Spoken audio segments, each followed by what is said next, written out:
Let's make lemonade. Okay. Let's go to work. That's the signal. Go. 6.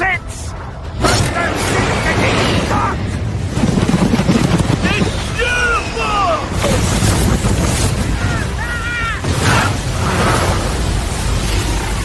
Mother Nature just pissed her pants, dude! Start your day with a jolt of energy and no-holds-barred opinions. This is The Rush, where Travis Justice and Ross Peterson bring you bold, unfiltered, and uncensored takes on sports, life, and everything in between. Buckle up, and let's go.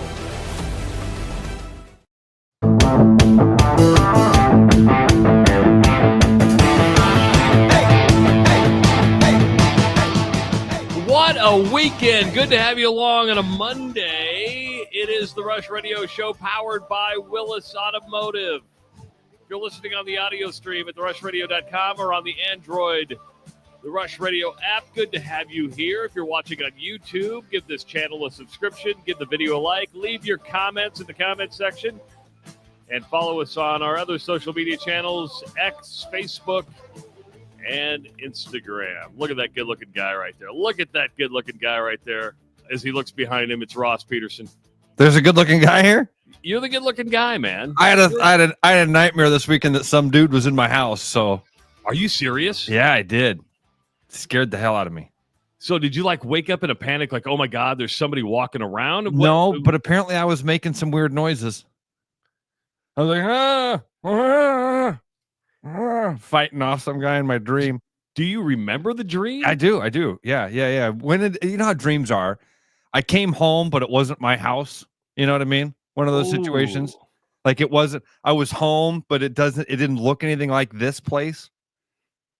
So and I went in, pushed open the bathroom door, and it pushed back. Ooh. I was like, oh, that ain't good. Oh. Did you have a baseball bat? Did you have a gun? You had nothing. You had your bare hands. Yeah. And my whimpery whining voice. Help me. Man, those are weird dreams. Weird dreams. Were you taking anything? Were you on anything to make you have those dreams? What I mean by that is when I take the NyQuil, I tend to hallucinate a little bit, right? Do you really? See this? Oh, I do. Oh, I hallucinate. Something, I almost said if I had something that made me hallucinate, I would never do that again. I better slow down. If NyQuil, I don't like NyQuil anyway, but if it gave me nightmares, are they nightmares or are they just weird dreams? Just weird hallucinations. See, that I'd sign up for. I'll be honest. Yeah. So, I usually have an out-of-body experience with a NyQuil. Like, at one point, I'll feel like I'm floating. I feel like I have a weighted blanket on me when I don't have anything. And it's just like I'm stuck in the bed. And then it's just weird things going on in my head. I love it. And so that's why we tend to go through a lot of bottles of NyQuil here at the house. Not that I'm addicted to it. I only take it when I'm stuffed up or sick. I'm not taking outside of that. But there's some nights I go, oh, it's a NyQuil night. It's a NyQuil night. Look at how excited you get about it. No, I know. That's why I don't even mess with Dayquil. Don't even mess with Dayquil whatsoever. Yeah, that I did. First time I've had a nightmare in a long time that I can remember. Man, I don't remember a lot of my dreams, and I don't know if that's because I'm not a heavy sleeper. Because my wife always remembers her dreams. I don't remember any of my. I feel like you've got it. For me, I've got about. Usually, this is a rare case for me to be able to remember it. Usually, I have about a 10-minute window when I wake up, and that memory of it fades. I can tell you the details of my dream, and then they're gone very quickly. Anyway, what a weekend we had, and we're gonna spend a lot of time, especially the first half hour, recapping our Saturday, because Saturday was so much fun, and it went fast. We had our shoot for the Indiana Fever tickets at Grandview University, and thank you first of all to all our contestants. They showed up. They were They were great sports. We didn't know what was going to happen. Want to thank Mark Charter and Agency Iowa for sponsoring the Logo 3. Now, we moved it up a little bit. It was still probably about a 24-foot shot, I think. It was not. Yeah, I mean, we were a couple feet behind the three-point line. It was not. We weren't at the three-point line. We were, and trust. I'm glad we did it where we did it because we had plenty of time to get warmed up. We did. The only contestant that didn't have a lot of time to get warmed up was the person that won. Yes. So if you didn't watch on Facebook, and I think we're going to have a kind of a video recap coming out later on. I believe our good friends at Choice Creative are putting something together that we can kind of highlight what the morning was. Brittany made the trek, and we were getting worried because it was about 5 to 10, and we're like, Brittany's not here yet. And come to find out, I didn't know this, Ross. Brittany drove all the way from Parkersburg. Yeah. Went to Parkersburg, girl. And she comes in with the Caitlin Clark jersey, and she looks like Caitlin Clark. You're like, oh, my God. Her nieces and nephews for years have, every time they've seen Caitlin Clark on TV, they've said, man, that looks like Aunt Brittany. And she does. She definitely, if you've seen the video, she definitely has a Caitlin Clark look. She's athletic. She was a golfer in college. And she came in and, was ready to go. Walked in. Oh, that Travis, you nailed it. Like every one of our contestants, they were all sports, good sports about it. And it was, they came to have fun. It didn't take long. Somebody asked, were we disappointed that it went so fast? No, it was perfect the way it went down. It was absolutely perfect. It actually probably added the best of two worlds. Two things that would have been awesome. One, you make it on the first round, or it goes like 10 rounds and we're like getting, I mean, that would have been the happy medium for me. I'd have been happy if it went 10 rounds, but the first round knockout was just because I thought she shot first, but I forgot I got hit on the very first shot. Yeah, you wore it. Somebody took the shot and missed the rim, and I'm sitting there shooting video underneath. I'm shooting like Facebook Live, and I get hit. And I think that was the blind dude. What was his name? Ron. Yeah. So our very first contestant showed up. We got there you got there about 9. I get to Grandview a little after 9. It's not 9:15, and our first contestant showed up, and it was Ron. And Ron's like, man, he's like, I'm here early because I'm kind of hoping I can get a few shots up because I just had surgery done and I'm blind in my left eye. So I have no depth perception. And we're like, yes, come in and get some shots up, dude. And it did. It took him a minute, right? Ron, I'm glad we gave him some time because it just took him a minute to kind of get that dialed in, which I can't imagine how difficult that would be. I would say all 5 contestants had the ability to make the shot. I think they all made warm-up shots. I think they did. Yeah. So then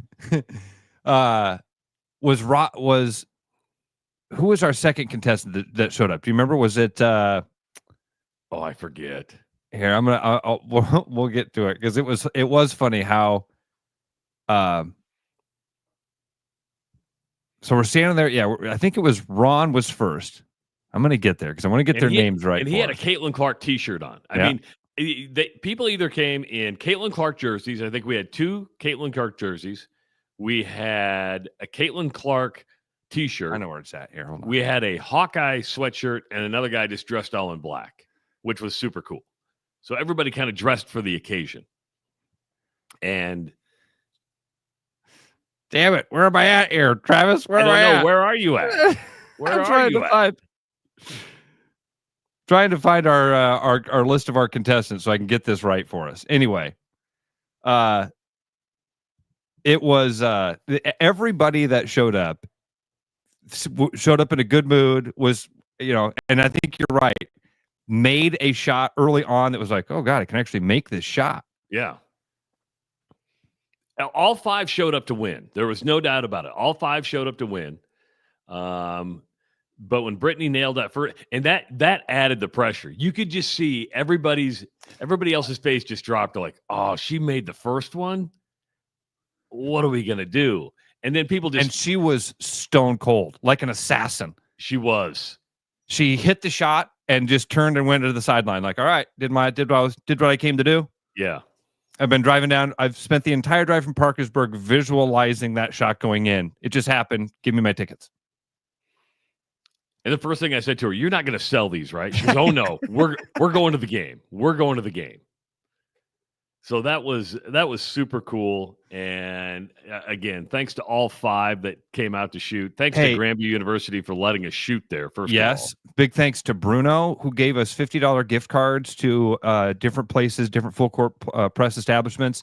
So the 4 contestants that did not win the tickets all went home with a $50 gift card. So a free dinner on Bruno for each of those 4 contestants. So it was funny. The four guys get to go home with dinner. Brittany goes home with the tickets. The first person on location, however, was Reverend Ray. Reverend Ray showed up, and I tell you what, the Rev looks better than I've ever seen him. Yeah, looks better than I've ever seen him. Looking good right now. I got to tell you, Trav, I don't think I told you this story. Okay, so I pull up into Grandview. It's like 9:05. All right. Get out of the car. I'm walking up towards Grandview, and I hear in the parking lot, "Yeah, you know what it is. Black and yellow, black and yellow, black and yellow. Yeah, you know what it is." I'm like, what in the hell? I turn around and say anything John Cusack style. Rev Ray is walking through the parking lot holding his phone in the air with Wiz Khalifa, Black and Yellow, blasting. "Yeah, you know what it is. Black and yellow, black and yellow, black and yellow." Ray! So Ray walks in. He's wearing a Gilligan's hat. He's got a good-looking Iowa sweatshirt on. He's put on a little Hawkeye Gilligan hat. Yeah. Gold. I mean, again, looking good, man. Looking good. Put on a little weight. I go, "Ray, you're looking good. Yeah, looking good." First thing I said to him too, Trav. Then he smiled and said, "Well, your teeth are still messed up." Oh, jeez. Gotta be a dick, don't you? I do gotta be a dick. Yeah. But Ross was there, so Ray wanted to take a shot. And Ray took his first shot. And I swear to God, it was one of the ugliest shots I've ever seen in the world. And I thought he was going to break a bone. I thought for sure his leg was going to snap after he took that shot. I was like, ooh, don't hurt yourself. And Ross immediately had to go, "Hey, Ray, we're not insured for this. Why don't you put the ball down? Let's call it a day for you because we don't have insurance to cover you at this point." I told him, if you fall down, I have to drag you off campus before we call 911. That's the deal I made with Plumber, is that if somebody gets hurt, I have to drag them to East and then call you. One of the funniest things in the morning where we were getting ready to leave, and my wife goes, "Oh, wow," because Ray had left, and he's getting into this really nice car outside. She goes, "Ray has a driver. That's really neat." I go, "Ray doesn't have a driver." I go, "He's taking an Uber." See, I got to be honest. I was with Ann Jeanette. I had this moment. I saw Ray getting into the car, and I still don't know. Did he get in the back seat? He got in the back seat. Okay, all right. He got in the back seat. Because there's still a part of me that thinks that Ray might have had somebody that he had bring him to Grandview and just wait in the parking lot. There's something about it that makes me feel like that could have happened too. Anjanette was convinced that Ray had a chauffeur. There are layers to Ray. I've learned that. Many layers to Ray. And don't judge the book by its cover, for sure. We had some other listeners come out with the shooters. It was nice to meet them. Helped a nice young lady who just finished her law degree. She's getting ready to she's going to graduate from Drake with her law degree. Put the app on her phone. I said, "Do you have the Rush with Travis and Ross app?" She goes, "No." That's always selling. Do you have an Android phone? So I took her phone, literally got into her Play Store, and downloaded the app for her. That was really nice. And then we met the nice young lady who tipped you off to Uranium Baby. Yeah. So her grandma was in Uranium Derby, not Uranium Baby, Uranium Derby. In fact, dude, her name was Brittany as well. The director of that movie, who we had on, she is going to set up a screening of that movie. Travis, we need to have. Really? She's going to do a screening of that movie. She just had another theater reach out to her. And so she's told me about it. And I said, hey, we had a few listeners that were interested in that. I thought the thing was super fascinating. And I'm interested now in what her second project is too. But we'll reach out to her and see about having her on. But yeah, my friend, I had worked with her at Grandview. She'd been the trainer at Grandview, and she's the one that reached out to us to say, my grandma is one of the ones that is talked about, or my grandpa is talked about. My grandma is interviewed in the documentary. And then her boyfriend was the one that was shooting. He was the real athletic looking dude that walked in. I thought right? he was going to win. I stereotyped right away. Because he came in. I think he hit his very first shot. You're like, oh, I here think we he go. did too. Well, I mean, he actually shot a jump shot. Like I had to do the Pete Maravich kind of run and chuck from the hip, run and like that. This dude steps up and just like does a jump shot. You're like, hey, Chris Kingsbury. And he's about 6'3", 6'4". Big strapping young lad. Yes. It was funny because when he walked in the door, I'm not sure if you heard Ron. Ron looks like one of my buddies. You know what I mean? That Ron looks like a dude that you went to high school with, you've been drinking with at Jerry's for the last 20 years, right? It's funny how when people walk into a gym, we all think we're basketball players. And then a basketball player walks in and you go, oh. Charter. That's what that looks like. Charter walks in, and I'm like, oh, Mark's, chucking shots. Then Jeff Klein walks in from Choice Creative, and Jeff's just. I would not want to play a pickup game with Jeff. Jeff is a ball. You notice how he's just shooting all over the place, and then he swats his son just to show off. I'm telling you, just to show off. Those guys that can do and then do. Yes. Yes. Then we went to Truman's for breakfast afterwards, so we were able to go to Truman's. No, hold on. I got to say this because I'm standing there with Ron, and God, what was the kid's name that was our second shooter? I'm so sorry that I'm missing his name because I want to say Rob, but that wasn't it. Darn it, Trav, if you can find that for me, because we had Kevin, Brittany, Ron, and I'm drawing a blank on our other two shooters' names. I'm looking. Okay, but he walks in the gym and Ron turns to his buddy and goes, start the car. So we had Ron, Brittany, Kevin, Brendan, and Robert. So Brendan came with his wife, and Rob was the one that came with the girls. Okay. Yeah. And he was the one that, again, 6'4", strapping, walked in the gym, and Ron looks at his buddy and goes, start the car. We went to Truman's for breakfast. That was good. Had a nice breakfast at Truman's. They're getting ready. I think that was their first night for live music as well, or Sunday was their first night for live music. Thank you for bringing this up, dude. Thank you so much for bringing this up. Yeah. So we're standing there, and Chris comes over as the manager, and he's like, hey, Ross, you knew Wendy Hull. And if you are a member or ever been a part of the Des Moines local music scene, you probably remember Wendy Hull. If you listen to old KXNO days, you remember a guy by the name of Corey Kuhn, who was a producer from Rough and Andy. Corey's ex-wife, Wendy, was a huge local music supporter. She was at all the shows. She always reached out to me and Andrew Downs and let us know about all the shows that were happening. Wendy ended up passing away, unfortunately, last year, and they are dedicating their live music patio at Truman's to Wendy. Wendy carried around this obnoxiously large purse all the time, and she'd always set it by the stage. And then she was just a huge fixture in the Des Moines music scene.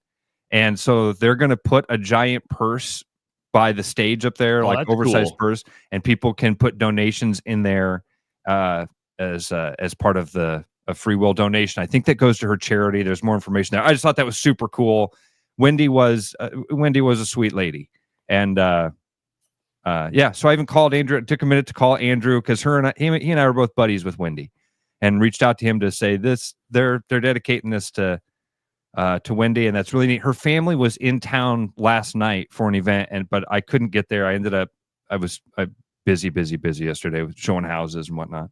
But the patio at Truman's is spectacular. There's so much room outside. So just get ready for on the weekends live music out on the patio, and they're packed they had all the acts that are listed, and there's a good selection of music and a wide variety of music that'll be coming up at Truman. So make sure to check that out. Then Ross and I went to Central City Liquors. And what an experience that was at Central City Liquors. And we have a special announcement to make because I didn't know we were going to do this. You and Brian I hadn't told you this? Well, Brian had sent the picture, but I didn't know. I thought we were. So if you're watching on YouTube, you can see this. If you're listening on the app, but we had this Knob Creek single barrel select experience. And Ross, what I thought was we were going to give that away. Oh, no.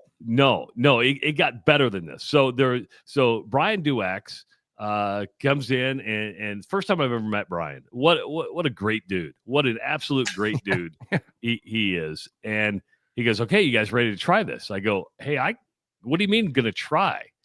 I go, I gotta drive. I go, just make my shots a little smaller. But as it turns out, Brian is letting Ross and myself select a barrel of Knob Creek, and we are going to have that bottled, and we are going to have the Rush Radio single barrel select whiskey. We are going to have our own bottle of whiskey that you're going to be able to purchase at Central City Liquors. It's going to be exclusively at Central City Liquors, and we went with, I think, the highest proof. I think it's 127 proof. Well, and it was not it. We didn't do it by the proof of certainly. We did it by the flavor, and because the first one we tried, all three of us were like, "Ooh, that burned a little bit. that burned a little hot." bit. Yes, they wash it down with a little water, and I mean, we were taking taste samples. We did 3 of them, and it was not enough to get a buzz by any stretch. But you got the flavor of it. First one was hot. It was like the 3 little bears, or that 3 little bears. What was the Goldilocks and the 3 bears? That's what I was trying to say. Yeah, Goldilocks and the 3 bears, or you had the 3 little pigs. First one was too hot. Second one was too cold. Third one was just right. Just right. At least in our mind. And this is what made me feel good about it, because Brian said before we tried him, he's like, all right, just so you know, Todd, who's an expert, he's picked his favorite. Some of the other guys that have a really good palate, they all picked their favorite. Let's see what you guys decide. So we tried all 3, and I looked at Brian and I said, I like number 3. And he goes, that's the one everybody picks. Yes, I did it right. I passed. You passed. Yeah, that means you have a good whiskey palate. It means I guessed right. No, I'm kidding. It was the best one. It was super good. So excited about this, man. That's a neat thing. Yeah, I mean, this is so in about 4 months is when this whiskey is going to be ready. And I think we may end up doing a show at Central City Liquors. And I know. Can you imagine kicking off at 6 a.m.? That cowbell going off. Ding, yes. ding, ding, ding, ding. Because that's the thing. That cowbell starts ringing at 7 a.m. And people will be walking in and going, what the? We got to meet Dana. Dana was super cool. If you haven't been to Central City Liquors, it was my wife's first trip to Central City Liquors. And I didn't oversell it, did I? I've tried to tell people for years, man. It's an experience, and you will see the entire cross section of humanity, man. I'm not kidding you. You will see the CEOs from downtown pull in their Maseratis, in their Range Rover. And the next dude that walks in behind him is hoping to snag some Newports. Brian had a good idea, and I don't think he's too far off. So they're putting in I hope I'm not giving away too much information, but they're putting in a new security system. Well, I think that's probably a good thing to tell people. Yeah, that's a good thing. but these have microphones on them. And they're like, could you imagine a reality TV show of an everyday liquor store? Dude, this is something Bruno has talked about for 5 years. Bruno has said, man, you go, and it is true. Travis, you experienced it for a little bit, man. You can just go there and hang out. I mean, they don't want you just to hang out. It's not a view. Yeah. It's not a spectator section. But if you're there and you just kind of stay quiet and listen, holy cow. It's a constant sitcom. So Bruno has said that for years. Like all of these reality shows that exist, Netflix, Hulu, Amazon Prime, somebody should jump on this. Yeah, because if you can make a pawn shop like in Pawn Stars be interesting, you can definitely do it with a liquor store. They were really excited when we were there because they hired a new employee and he busted his first theft, his first shoplifter. Remember, they were like, "Hey, Yes.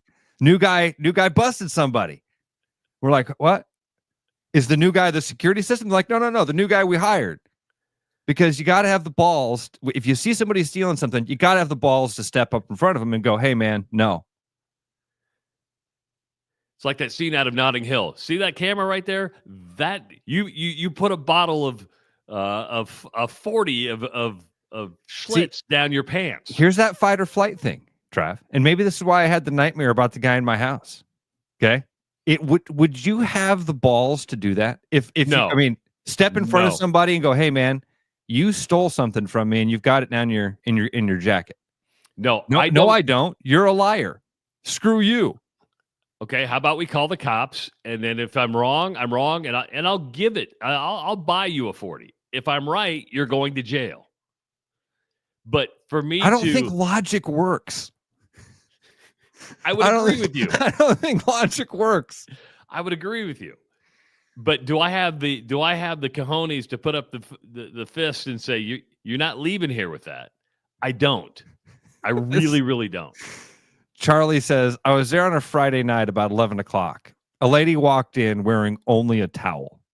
Lady behind the counter yelled at her, kicked her out, and went right back to normal with no hesitation.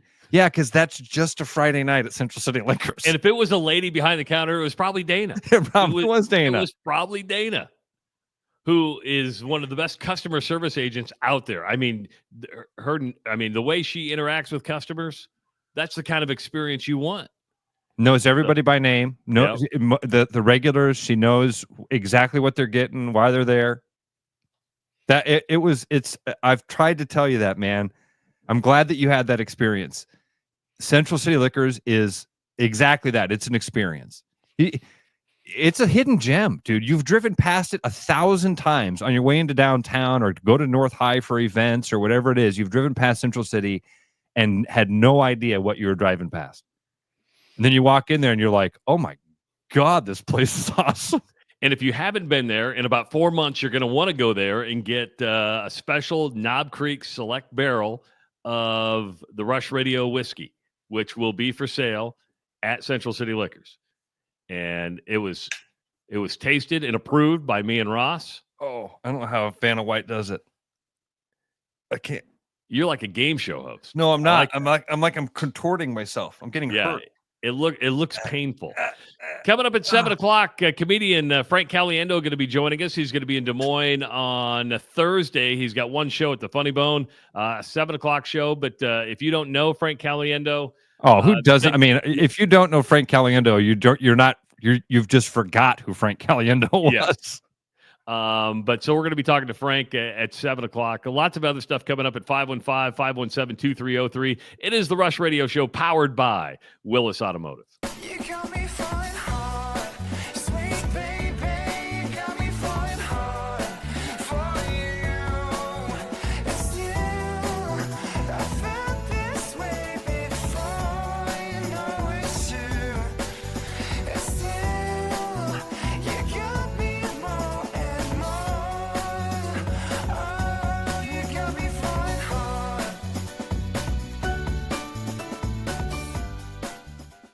You've dreamed about an absolutely organized garage or closet? See it for yourself at Absolute Garage and Closet's beautiful showroom in Urbandale. See the latest in garage storage, custom closet systems, and epoxy flooring applications up close, and imagine how good it will feel to have your garage, closets, or other spaces absolutely organized. Free consultations, friendly service, and quick project turnarounds, Absolute Garage and Closets is ready to bring peace of mind into your home. Visit Absolute Garage and Closets at 3169 99th Street in Urbandale or at absolutegarage.net.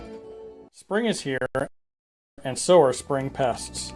Whether it's birds in your dryer vent, raccoons in your chimney, squirrels in your soffit, ants in your kitchen, or bats in your attic, with over 20 years of experience, Bats and Bugs Pest Solutions can help. Call us today at 515-218-3400 to schedule your inspection and see how Bats and Bugs can help prevent your home from becoming their home.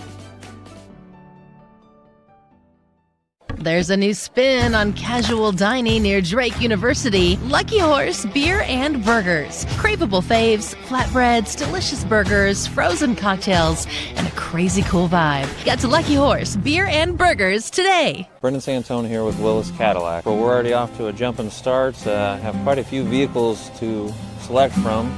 XT5, 4, and 6 are all still running special APR up to 84 months, along with rebates as well. Escalades, as you can see, we are getting a few here and there that are available. Stop out in person in Clive to visit us and see one of our 50 cars in stock, or at williscadillac.com.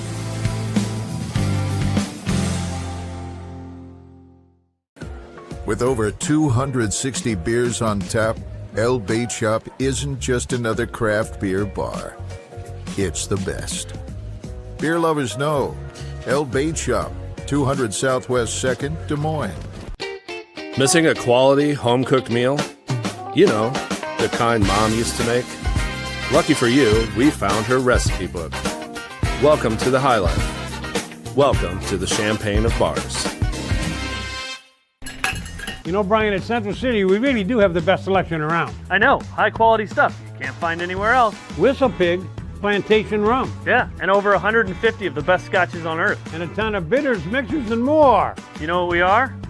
High class. Definitely high class, yeah. Make way for the natty.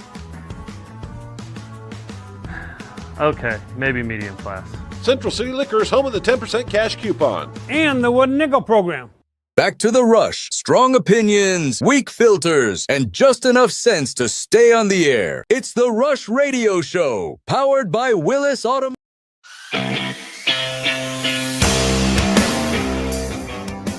Happy Monday, everybody. Good to have you along on the Rush Radio Show, powered by Willis Automotive. I'm Travis Justice. He's Ross Peterson. Ross, narratives are interesting, and how we as human beings are force-fed on what to believe and maybe what not to believe. And I think the NFL draft, which we watched over the weekend, is a good example of that with Shedeur Sanders. Because for the longest time, we were fed a narrative about Shedeur Sanders. And I think it started with his dad pumping him up. You had a lot of media members pumping Shedeur Sanders up. Was he a first-round draft pick? Was he a second-round draft pick? Shedeur Sanders fell all the way to the 5th round. But the writing and the talk of the NFL draft leading into it was all about Shedeur Sanders, the positives of Shedeur Sanders, the negatives of Shedeur Sanders. And it was one of those hot topic situations where you believed one thing or you didn't believe the hype.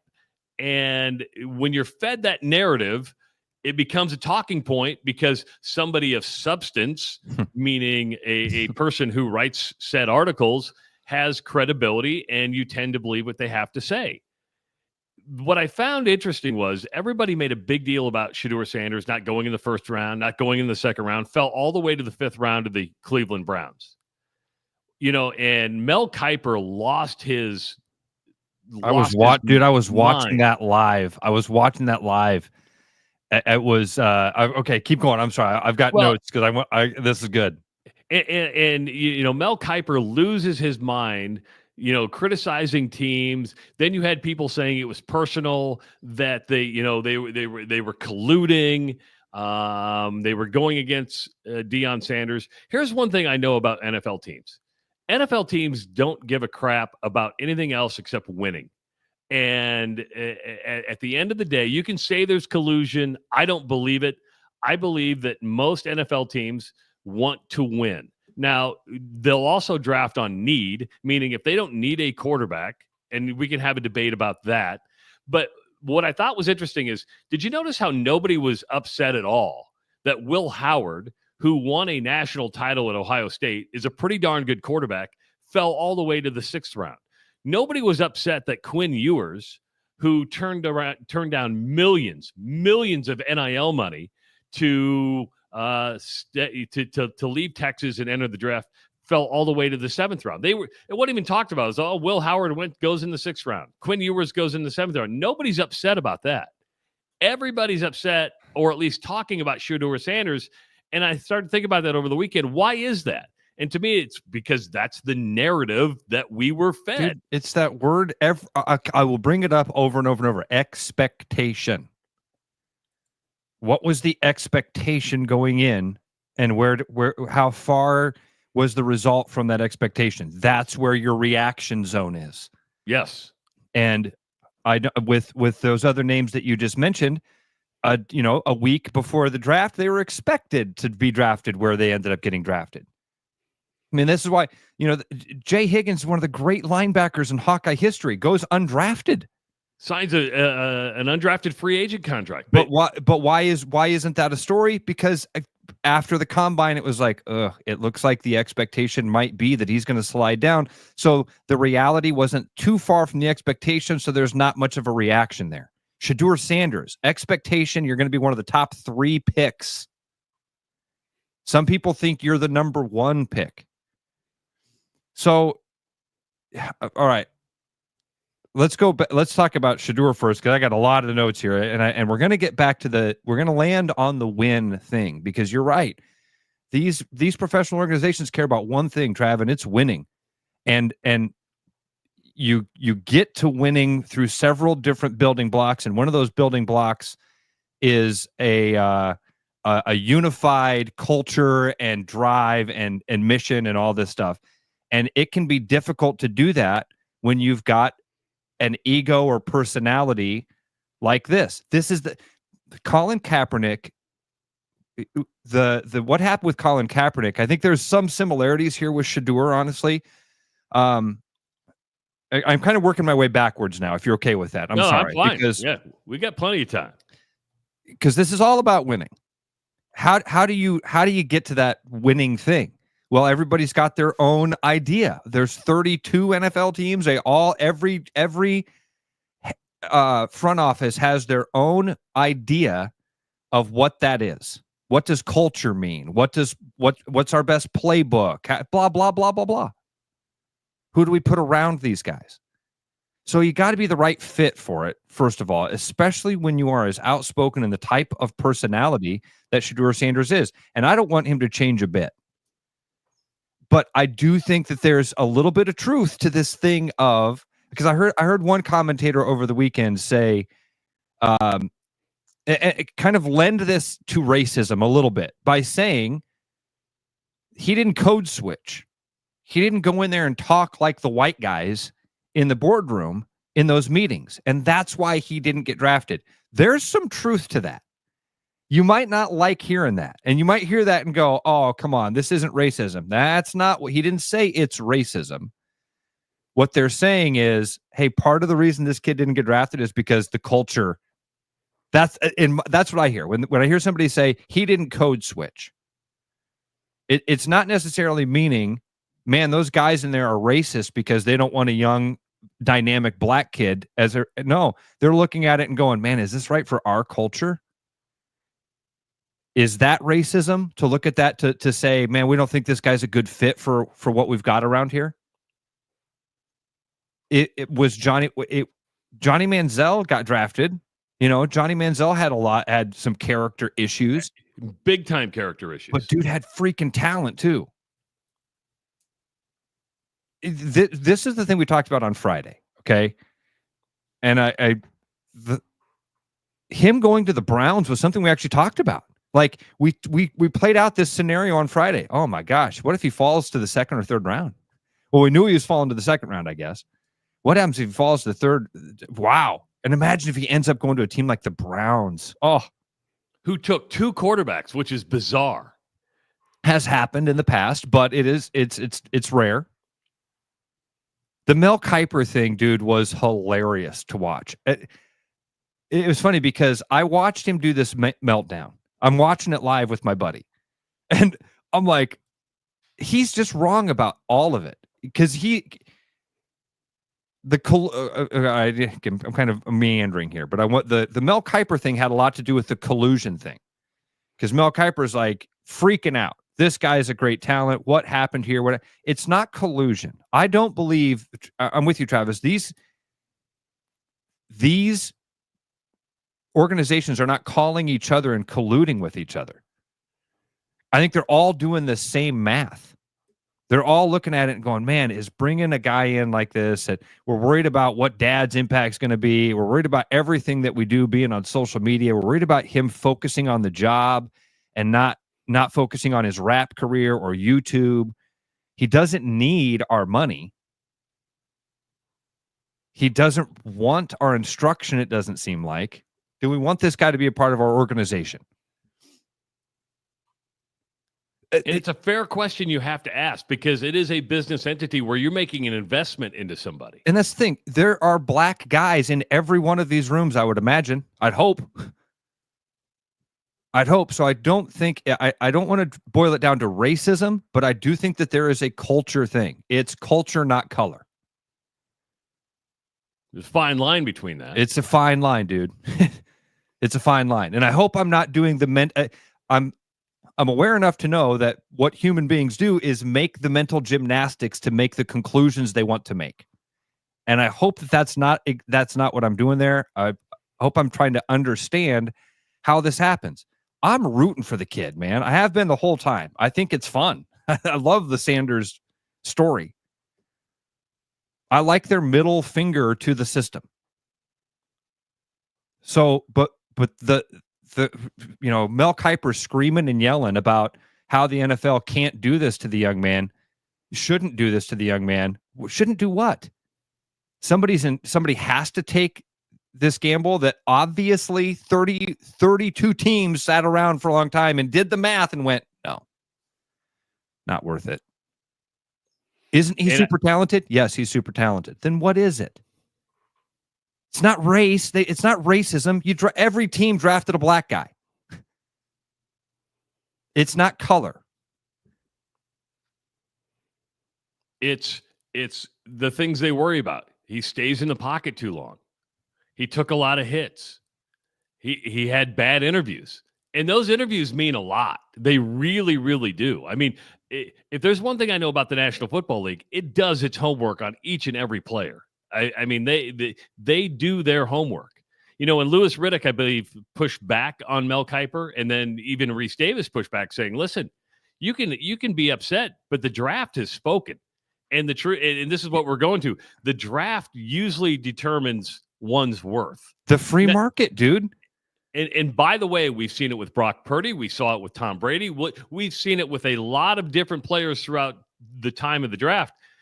It's not an exact science. These guys, there's a very good possibility that Shedeur Sanders could end up being a star in the National Football League, and people will go, wow, see, he proved everybody wrong. But it could go there's been a lot of cases where you've had top draft pick bust. Ryan Leaf was supposed to be, it was Ryan Leaf and Peyton Manning. There was going back and forth. Who's the better quarterback? It's the one thing Mel Kiper got right in his rant. It's the one thing Mel Kiper got right. The NFL has proven over and over and over again they're really bad at this.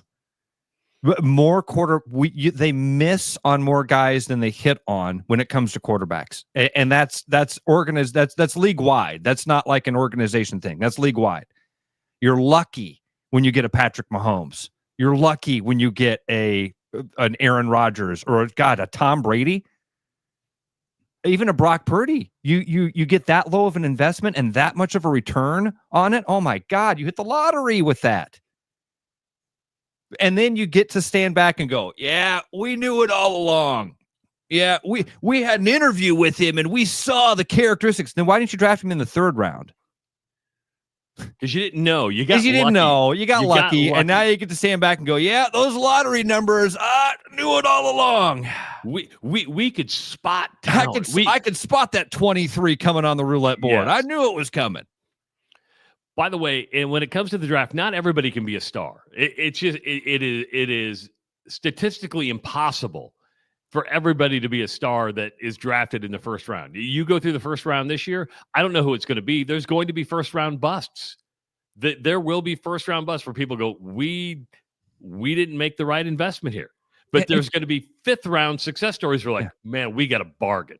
And we will all look at the individuals and go, oh my God, I thought Trevor Lawrence was going to be a Hall of Famer. He sucked. No, he didn't. The situation that he got dropped into sucked. The team around him sucked. The organization sucked. And that, I think, is what Shedeur Sanders going to Cleveland is the absolute worst part of this. It's the place where talent has gone to die for 20 plus years. I mean, it's not a well-run organization. I don't even know what it's going to be a hard book to write that ends in a good way. He either has to be the superstar that everybody that some people think he is, and he's the guy that saves this Browns organization, and then what an amazing turnaround that would be. Is his personality a good fit for Cleveland? Is he a representation of Cleveland? Well, he may, and the truth may be this, and that is he has something to prove and go into Cleveland with a completely different attitude. I love that idea. I'm a 5th round draft pick. I'm going to have to beat Deshaun Watson out. I'm going to have to beat Dylan Gabriel out. I'm going to have, I think. Yeah, they got a group of dudes in there, don't they? Yeah, I think they're going to have 4 quarterbacks in training camp. They won't keep 4 quarterbacks. I mean, that's not good roster management to have 4 quarterbacks on the roster. So somebody's not going to make it. I still have Joe Flacco on the roster, too. And Joe Flacco on the roster. You have Joe Flacco, Deshaun Watson, Dylan Gabriel, and Shedeur Sanders. Now, the mean thing that happened to Shedeur Sanders over the weekend was during the second round. He got a prank call. He got a prank phone call. Somebody got Shedeur Sanders' telephone number, called him and said, and it pretended to be the general manager of the New Orleans Saints. Said, hey, Shedeur, just to let you know, you're going to be our next pick, but you're going to have to wait a while. And he was like, what does that even mean? And the NFL said yesterday they were going to launch an investigation. The investigation did not take very long because the kid the video was out there. Because the kid who's 21 years old, and to me at age 50, soon to be 55, that's a kid to me. You're still making dumb decisions, obviously, when you're 21 years old. Jax Ulbrich is his name. He is the son of the Atlanta Falcons defensive coordinator. What happened was he was at home. Dad's getting ready for the draft. Dad leaves his iPad open. You think in the confines of your own home, you can leave your iPad open, right? I mean, you're like, okay, I'm home. Nobody's here. Well, Jax happened to see Shedeur Sanders' telephone number and wrote it down. As soon as the National Football League said it was going to investigate, Ulbrich came out and owned it. Now, I'll give him credit. He owned it. He apologized. I don't know if Instagram was the right place to apologize. I hoped that he would call Shedeur and say, this was me. I screwed up. I apologize. But this is one of those things where at least he owned up to it and said, I made a grave mistake that was just wrong. He's going to get beat up for it, rightfully so. But I'd rather have somebody own up to their mistake than not own up to the mistake. Yes, that's as far as the coach goes. I mean, there's nothing else you can do. You've got to come out. The video is out there.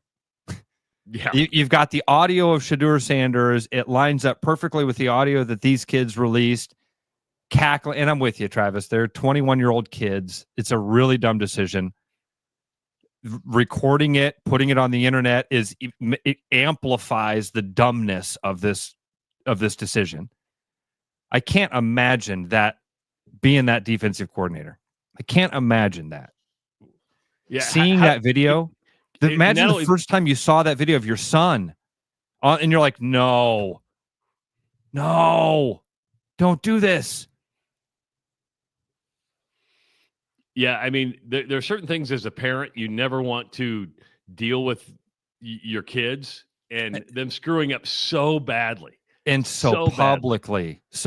And so that, I feel bad for the defensive coordinator who has to deal with that reaction and holy cow, my stupid kid. The other thing that I found, I don't know why I continue to get disappointed by humanity, but people's reaction to this, you don't like Shedeur Sanders because he's cocky. You don't like Shedeur Sanders because he's in your face, because he dunks on people and then they brag about it. And I get that. I don't either. So why then do we celebrate it when it happens to him? I I saw this, and first of all, I think it's kind of a dumb joke. Like, if you're gonna call him and prank him, it's a 10-second prank. They're almost like, hey, we got him on the phone. Okay, man, you're gonna have to wait. Oh no! They're all giggling and cackling like little girls as they hang the phone up. And Shadur Sanders is on the other line, like, what the hell was that? It's not. I mean, again, I would have thought if you got his phone number and you're going to go through that, wait till day 3 of the draft to do it. You're going to come up with a more elaborate prank than 8 seconds of having it written down because you're so nervous to actually be on the phone with a guy. Yeah, good dunk, dude. Slam dunk on him. Way to go. And then everybody laughs at it like, oh, Shadur Sanders got pranked. Not funny. It wasn't a funny prank. Yeah, right. And oh, cool. You messed with the guy's emotions. Awesome. A guy that, by the way, you're mad that he treats people that way. And I get if there is eye for an eye here. Dude does it to people. If you can't dish it out, or if you can't take it, don't dish it out. Right? I get that. I don't know. When I saw the whole thing play out, I'm like, geez. Again, why would they wait that long to not have more of an elaborate thing planned out than just getting him on the phone for 8 seconds? Because they didn't think it through. Because they're 21 years old and you're stupid and you're drunk or stoned or whatever it is. And he probably went, you're not going to believe what I found on my dad's iPad. I got Shadur Sanders' cell phone number. And then they're all probably sitting around going, hey, let's prank him. We should prank Shadur Sanders. No, we should put a goldfish in the bong. Yeah, let's prank Shadur Sanders. Let's do both. At what point did they realize, oh, this was a mistake? Was it as soon as the NFL said we're going to investigate? Because the NFL has better security than like the FBI and the CIA. When did they know they messed up? Right when they made the phone call when they hung I up? bet it was the minute they posted it. I bet the minute that whoever shot that video, the minute they posted it, I bet within minutes somebody said, hey, don't post that video, by the way. Oh, I already did. Guys, my dad's the defensive coordinator for the Falcons. Could cost my dad his job. It's going to take them 9 seconds to figure this out. Anyway. So Ryan says that apparently there was a phone call that was made. It wasn't just what'd you say, Snapchat or Instagram? No, it was Instagram apology, which is good. Because dad sits him down and says, you're calling him right now and you're going to apologize. You're going to say who you are. Don't you think that, I mean, honestly, Trav, in that situation, yes, you make your son make that phone call to apologize man to man. Don't you as a dad also call Deion Sanders? I think I would call Deion Sanders and say, listen, man, father to father, I need to explain this to you and apologize to you. And, I'm talking to my kid about this is one of those like can't undo situations. Yeah, the only thing that heals it is time, right? And the way Shadur, I think Shadur has handled it. He's just fine, which says a lot about a character. This whole thing, he's going to have to handle this all the right way. If his PR team is doing it the right way, Trav, we've talked about this. What's the playbook? Do you remember? The playbook when you have a PR nightmare is go dark. Shut up. Don't say anything for about 2-3 months. Just work your ass off on getting better. Okay. Now, when you come out, be humble. And nobody likes this third part, but this is the secret sauce that will make everybody fall in love with you. Okay. And I don't like it when it happens, but mention God in your press conference. Talk about how in some way, man, this has been a humbling experience. And I've turned to my higher power, because then people go, all right, now he's learning his lesson. It's a trick. Now, sometimes it's real, and hopefully all of that stuff is real, but that's the playbook. That's the PR playbook. So Shedeur, this is the hard part. Shut up. Shut up. Don't post anything. Take your phone away. Get in the weight room.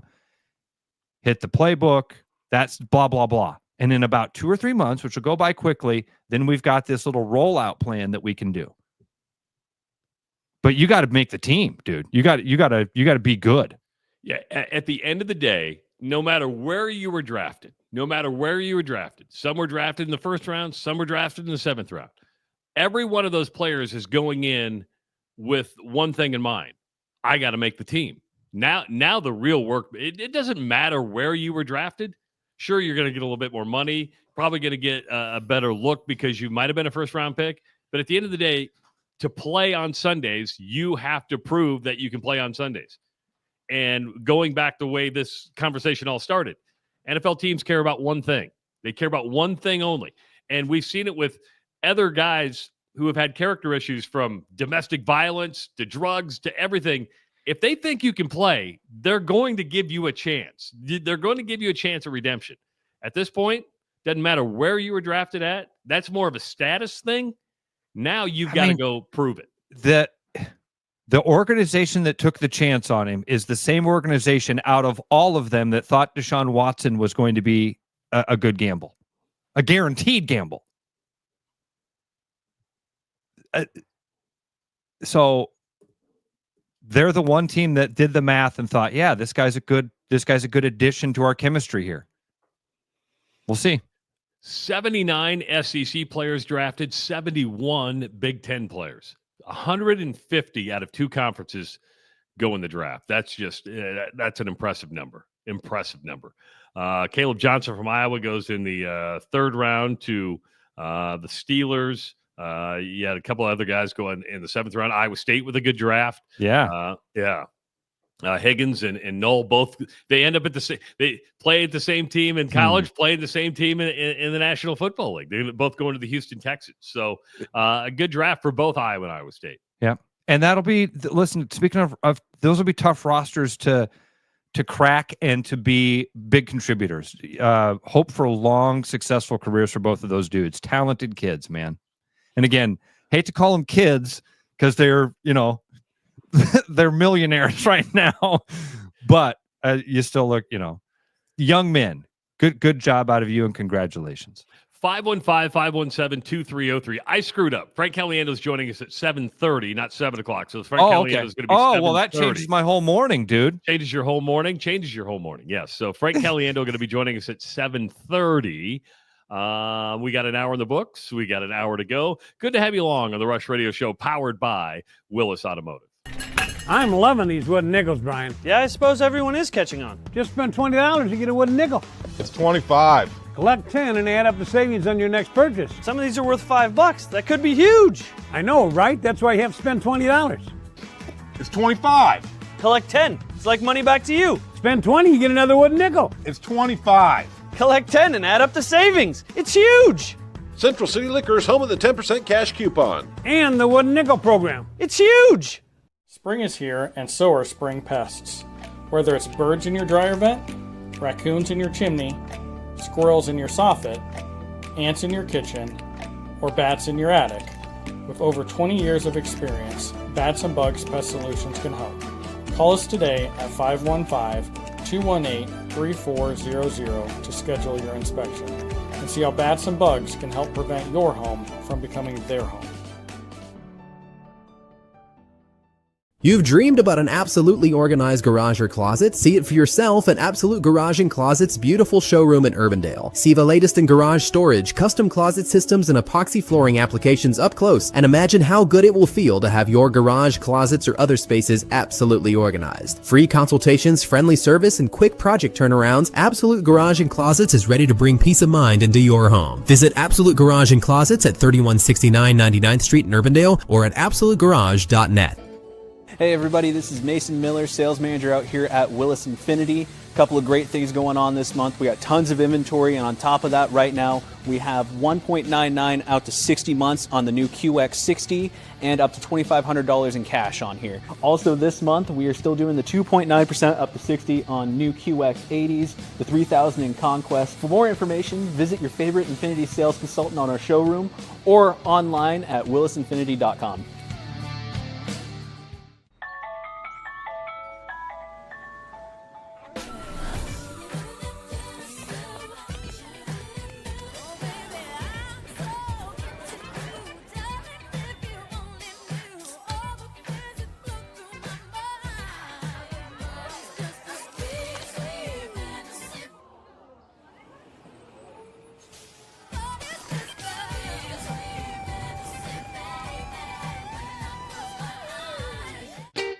Missing a quality home-cooked meal?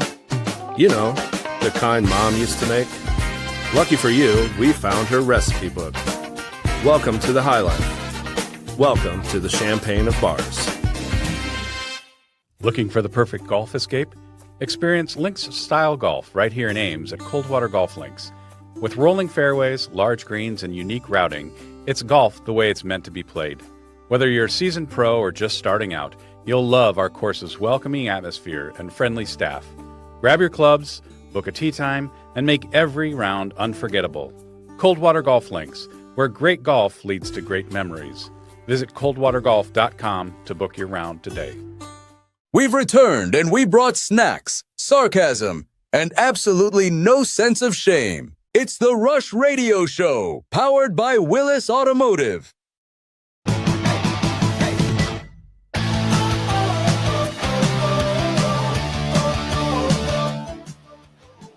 Hour number 2 of the Rush Radio Show, powered by Willis Automotive. Good to have you along on a Monday morning. If you're listening on the audio stream at therushradio.com, or if you have an Android phone, you can download the Rush with Travis and Ross app and listen right from your phone. Just hook it on up and have this blaring through your speakers. If you're watching us on YouTube, give this channel a subscription, like the video, and of course, you can always leave your comments in the comments section. Follow us on our other social media channels, X at Rush Mornings, our Facebook page, The Rush with Travis and Ross, or Instagram, The Rush Radio. Can I tell you the rabbit hole I just went down? You went down a rabbit hole. Do we have, and I don't want to take, if you got something planned here, let's do it, because this is an evergreen that I just found. Okay. I now I was going to go down the rabbit hole of the perfect coffee cup, but I know that's another conversation. Ross and I were getting ready for the show. We're both drinking coffee, and we're like, "What makes the right coffee cup?" But since you went into a different rabbit hole, real quickly, I think the coffee cup thing is, this is a 10-second thing, right? Like, my thought is, the perfect coffee cup to me is not about design or weight or anything. It's the size of the cup. How much coffee does it hold? Because I like to have it hot, and then it gets to the right temperature, and I just chug it. So it's got to be to me, it's the size, it's the amount of liquid. But for Travis, it's all about the handle and the weight of the cup. Weight. Yes. Yeah. So it's about how it feels in my hand. Now, this is probably a 14-ounce cup. It's my MCL Construction coffee mug. And to me, when I go to a shop and I say, "Oh man, I like that mug," but it has to feel good in my hand. It's much like a pen. I'll grab some pens and they're like, "Oh, that doesn't feel good in my hand." The coffee cup to me is all. Now, size plays into this. It can't be too big, can't be too small, because I do like that point, kind of like you. There reaches a point with coffee where it reaches a temperature is like, if I don't finish it right now, it's going to be way too cold in about 1 minute. Yeah. But when I pick this cup up every day, it has to be like feel balanced in my hand. And so design means a lot to me when it comes to the coffee mug. As Ross just chugged. Well, and that's how it came out, because I just chugged it. I was like, dang, that's a big gulp. I'm like, yeah, it was at the right temperature. Gotta go. Go. All right, so what's this rabbit hole you went down? I'm intrigued by the Ross Peterson rabbit hole. I'm intrigued. All right. I'm just perusing the internet as one does in the morning, looking for some fun stuff. And I ran across this article from the AP News, And it says, bloody fingers are just part of the game in this traditional German sport. And it shows two dudes dressed in like, I don't want to say lederhosen, but that's what I would describe it as. You know what I mean? Like leather shorts and collared shirts, right? And they're doing a thing called, hold on. I want to say it in German first for you. You're pretty close. You're not far off. I haven't seen the story. I just throw out something that sounds remotely German. Yeah, and it's actually called Fingerhaken. Fingerhaken. Fingerhackler. Well, I know what finger hackling is. I know what finger hackling is. That's called third base. Finger hackling is third base. Sorry. Finger. It's actually finger wrestling, which is Fingerhacklen is German for finger wrestling. Okay, now. Sure, you call it that. Finger wrestling is not what Travis. It's not third base. Okay. They take basically a leather rubber band is what I would describe it. A small leather loop. And each contestant grabs it with their middle finger. All right. Okay. So they've got a leather loop between their two knuckles. So they're locked in. They can't. It's kind of like the strap in arm wrestling. And now all of a sudden it turns into tug of war. Ooh, you could rip a finger off. Oh, dude. Torn tendons. And the thing is, it becomes like a wrestling match. From what I can see of this, once it's a go, it's not like arm wrestling where it's like, okay, everybody has to stay in. It's like, go. Who can get the thing from the other guy? It says men in short leather pants and embroidered suspenders risked dislocated digits as they vied for the top prize at Germany's championship in the sport of Fingerhacklen. Or finger wrestling. Around 180 competitors took part in Sunday's 64th German championship, which was about an hour from Munich. It's thought finger wrestling, popular in Germany's Alpine region and neighboring Austria, originated as a way to settle disputes. Bullshit. This was two brothers. This was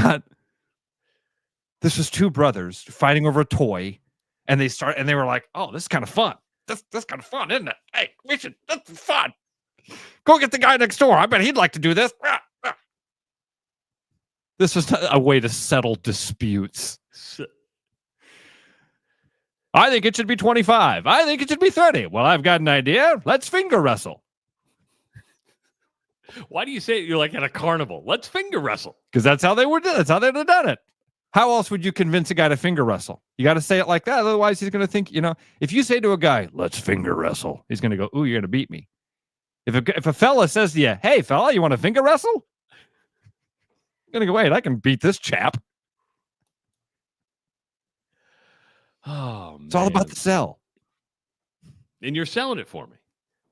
This Are was you not testing a way. my manhood? Let's finger wrestle. This I love it. It was thought of a way to settle disputes in the Bavarian regions. No. This was I know what the Bavarian regions are, and that's where I like to go finger wrestling and finger hackling in the Bavarian region. Ross, are you a 1 or 2 finger hackling? Just curious. Oh, Trav, I love it. I did not think of finger hackling the way that you did, and because sometimes I know you. Every time I tend to surprise you. You're like, really? That's where you go, Justice.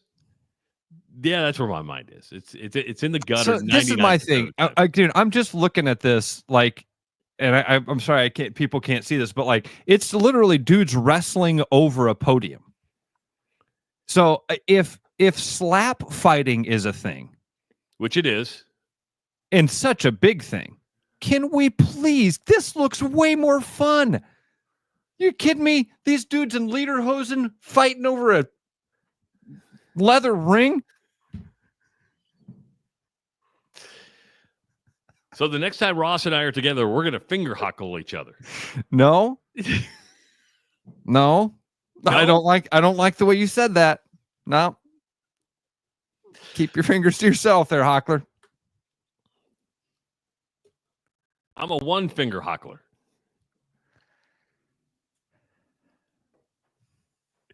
So a Sunday ritual in the Justice household, really it's my wife's Sunday ritual, is because I don't like news shows, and sometimes I'll watch it with her, but she likes to get up every Sunday morning and watch CBS Sunday Morning. Oh, yeah. Yeah. I have friends that do the same thing. Yeah. I mean, it's her Sunday morning. The alarm goes off. YouTube TV goes on, and it's CBS Sunday Morning. Now, you know my wife, Ross. She's not a big sports fan. When she showed up at the Agency Iowa Logo 3 contest, she literally sat out in the lobby. I go, "Do you want to watch, sweetheart?" She goes, "No." I go, "What are you doing?" She goes, "I'm just doing Duolingo." "You don't want to watch these guys win tickets?" "No, I just drove up to keep you company. That's it." So she has zero interest in any athletic competitions whatsoever. This weekend on CBS Sunday Morning was an interview with Bill Belichick. She didn't know who Bill Belichick was. No, stop. Idea. She didn't know who Bill Belichick was? No.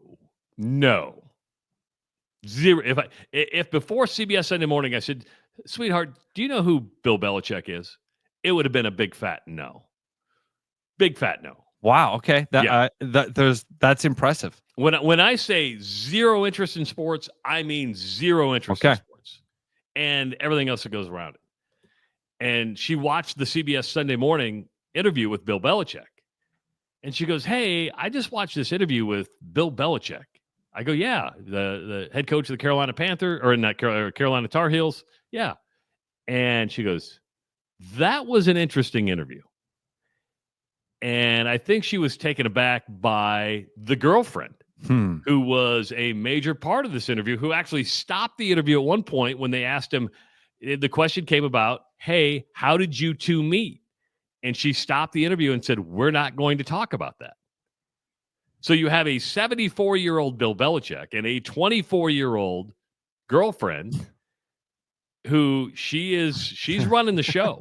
She is running the show. But, for a 54-year-old woman who's looking at this going, that was just kind of weird. It was kind of weird. It was weird. Did you go back and watch it at all? Yes. Have you seen the clip? So I've only seen there have been some clips that have been floating around about it. It's only about 7-8 minutes, and I think I've probably seen the whole thing by now. I did not sit down and just watch it front to back. But dude, the clips are weird. First of all, Belichick's a weird interview and always has been. I mean, you're gonna, talk like this. He's not the most media-friendly guy out there. And he even admitted that, that he should have been probably more friendly with the media. But coaches are weird breeds, man. They are dialed in. They care about their job. Whole different range of it, but Kirk Ferentz is kind of this way in that Kirk Ferentz is not, there's nothing flashy, charismatic about Kirk Ferentz in the media. But everybody that knows that dude, everybody that sees him face to face is like, "Oh my God, you don't get it. You don't get it until you're there with the guy in the room and you go, oh, he's the captain." He's got a presence to him. He's got an aura and a presence, but it doesn't come through the camera or the microphone because he doesn't try to. Bill Belichick is in a whole different range, meaning I think he's in person. He's probably even more dynamic and more charismatic than Kirk Ferentz, but in the media, he's even less. I mean, he intentionally has to dial it down, it feels like, with some of these questions. But the point of that Anjanette made you is exactly right, dude. Watching this was strange. And you didn't even know she was there for a while. And then all of a sudden they're like, "Oh, yeah, and she's right over here." How'd you guys meet, by the way? Very lighthearted. It's not like a gotcha question. I think that's, it's a question everybody wants to know. Yeah. Where does a 74-year-old meet a 24-year-old? Yeah. Or I guess it would have been 72 and 22 at the time. You go, okay, was it a bar? Was it a restaurant? Is it a family relationship? Which all of that, you're better off answering it.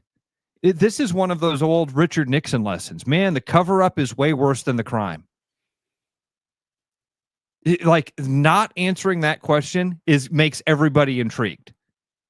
If you just would have said, we've got some mutual friends that knew that we were both, with that we would be a good match for each other. They knew our personalities and knew that we'd be a good fit. We happened to meet one time. We clicked. It's hard to describe. Heart wants what the heart wants.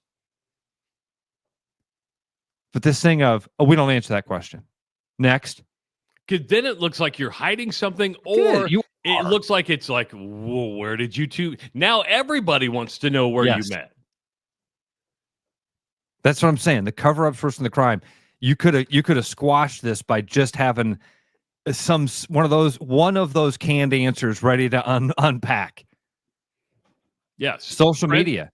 We met on social media. Yeah, friends introduced us. Yep, one of us reached out to the other one on social media. Oh, who did that? Well, we'll let you guys guess on that. Ooh, that's intrigue and neat, and even that you could leave it at that, and then we don't answer that question. Anyway, bizarre. It was odd, dude. And remember this. I think it's coupled with Travis, that thing that we heard about from that, like, all of the media contacts or all of the emails for Belichick at North Carolina have to go through her.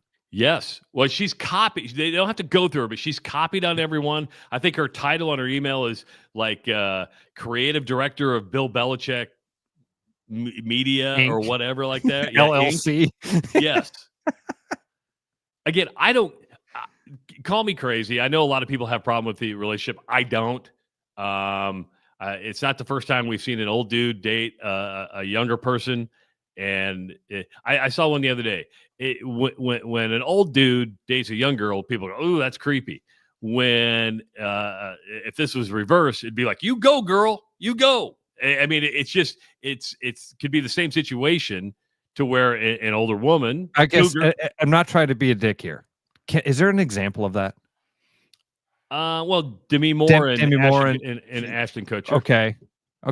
It wasn't quite as no, because she was a supermodel, and Elizabeth Taylor was known to be with a lot of that's true. Men. That's true. Yeah. So there was gosh, what was that one lady? I'm thinking there was another one that was a famous older lady. Dude from Iowa says Cher did it. I don't remember. Yeah, I think Cher has had her share of young Madonna. guys. Madonna dates younger men. Yeah. Okay. Madonna didn't look like Madonna anymore. I don't know if you noticed that. Dude, God, no. Yeah. I saw an old clip of Demi Moore the other day. Demi Moore? Demi Moore? Yeah.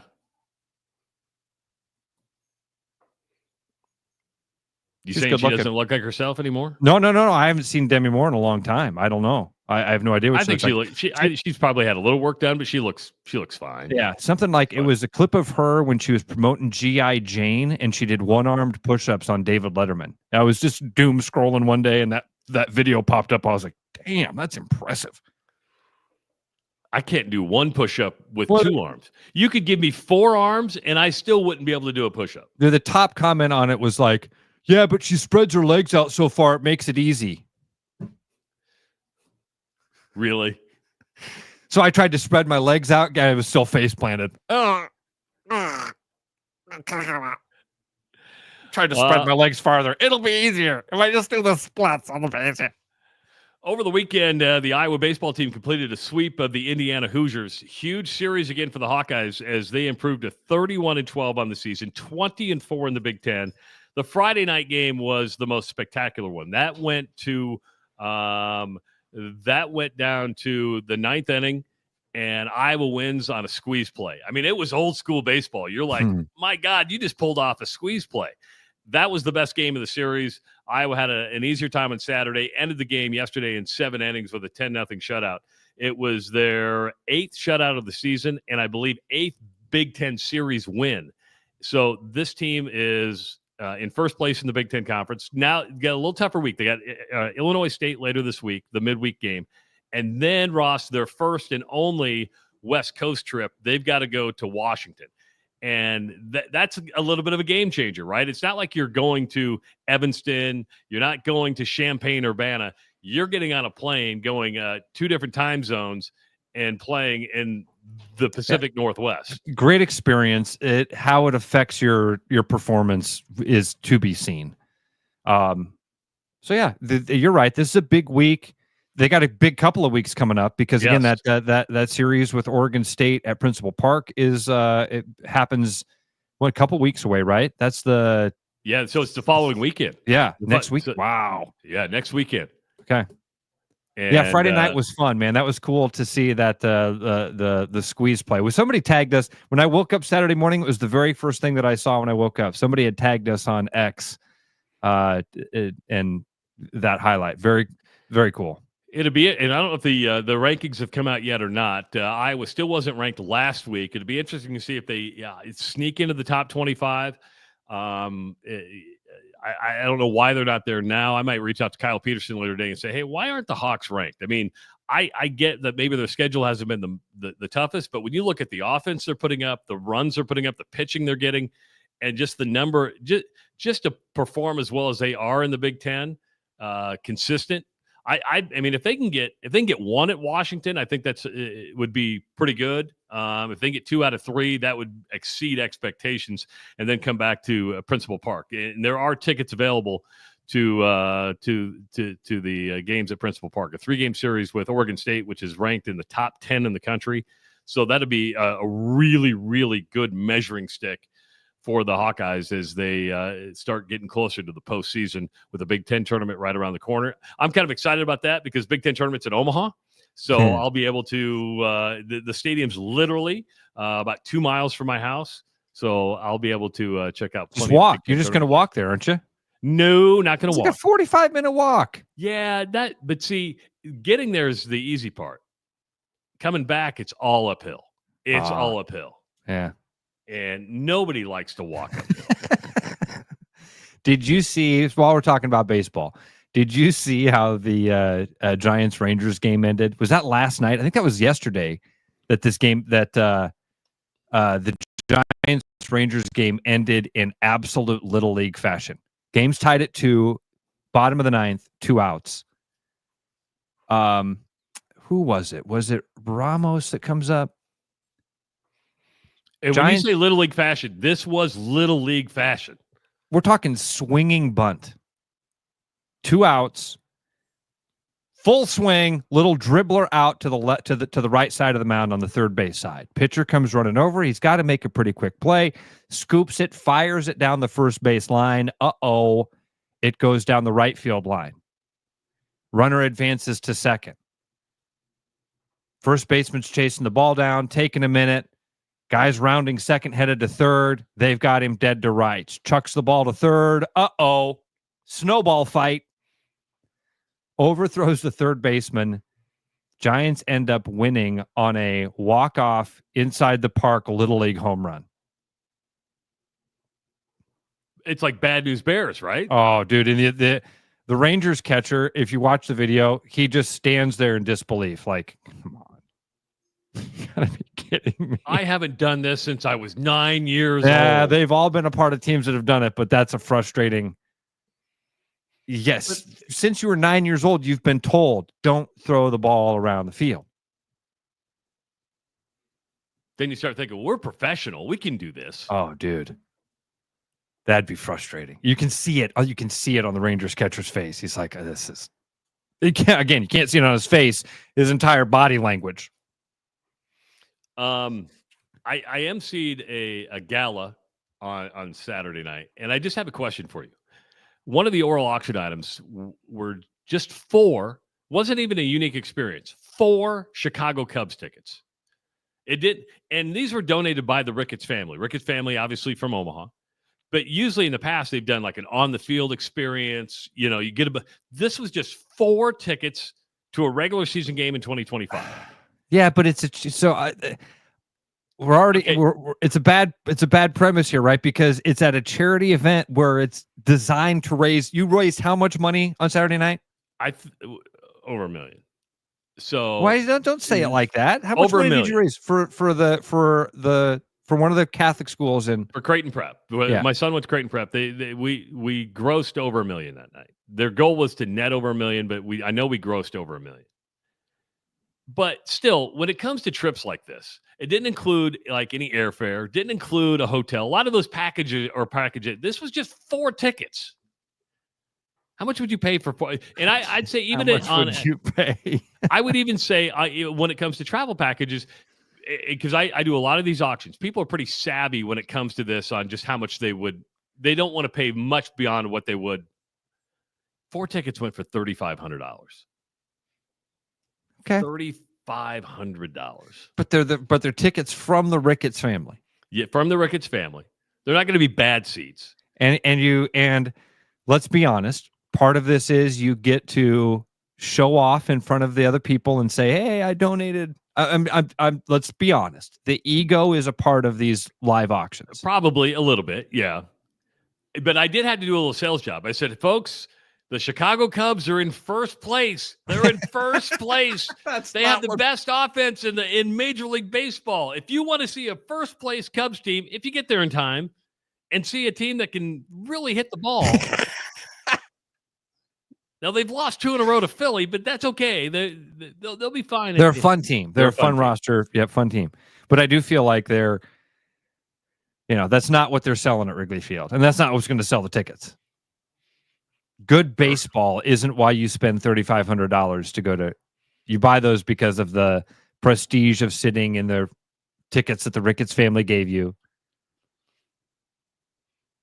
Yeah, that's a good line. You better go quick. You can see him in first place if you go fast. If you go fast, now's the time.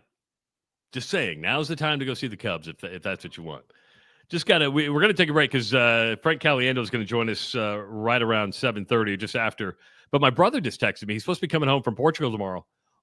Power is out in all of Europe. He just texted me. What? Yeah. He goes, they don't know why. All planes are canceled out. Don't know if I'm going to be able to come home tomorrow. But he just said all of power is out in Europe. That's when I hear all of power going out, all I start thinking is really bad things of when grids go out. Because the last thing you can afford is the grid to go out. Massive power outage has knocked out electricity across major parts of Spain and Portugal, shutting down traffic lights, causing chaos at airports, train stations, and on the roads. That's from CNN 2 minutes ago. And my brother's living it right now. 515-517-2303. When we come back, Frank Caliendo is going to be joining us on the Rush Radio Show, powered by Willis Automotive. I'm Corey Warren, and I'm an automotive technician here. I've worked here for right over 3 years. I was working for an independent shop. I'd say the environment, it's laid back and easy to get along with everybody. I've got a lot of old cars me and my brothers and dad work on, so I do a lot of that stuff. There's actually stuff to do. I grew up in a small town, so there's not that far from being able to do stuff. I'm loving these wooden nickels, Brian. Yeah, I suppose everyone is catching on. Just spend $20 to get a wooden nickel. It's 25. Collect 10 and add up the savings on your next purchase. Some of these are worth $5. That could be huge. I know, right? That's why you have to spend $20. It's 25. Collect 10. It's like money back to you. Spend 20, you get another wooden nickel. It's 25. Collect 10 and add up the savings. It's huge. Central City Liquor is home of the 10% cash coupon. And the wooden nickel program. It's huge. If you have a pest problem with over 20 years of experience, Bats and Bugs Pest Solutions is Central Iowa's local expert in fast, effective, eco-friendly pest solutions at a fair price for your home or business. Call us today at 515-218-3400. Believe it or not, spring is coming. When it does, be absolutely organized with custom garage or closet systems from Absolute Garage and Closets. Turn a winter mess into a spring success at our showroom in Urbandale or visit absolutegarage.net. With over 260 beers on tap, El Bait Shop isn't just another craft beer bar. It's the best. Beer lovers know. El Bait Shop, 200 Southwest 2nd, Des Moines. There's a new spin on casual dining near Drake University. Lucky Horse Beer and Burgers. Craveable faves, flatbreads, delicious burgers, frozen cocktails, and a crazy cool vibe. Get to Lucky Horse Beer and Burgers today.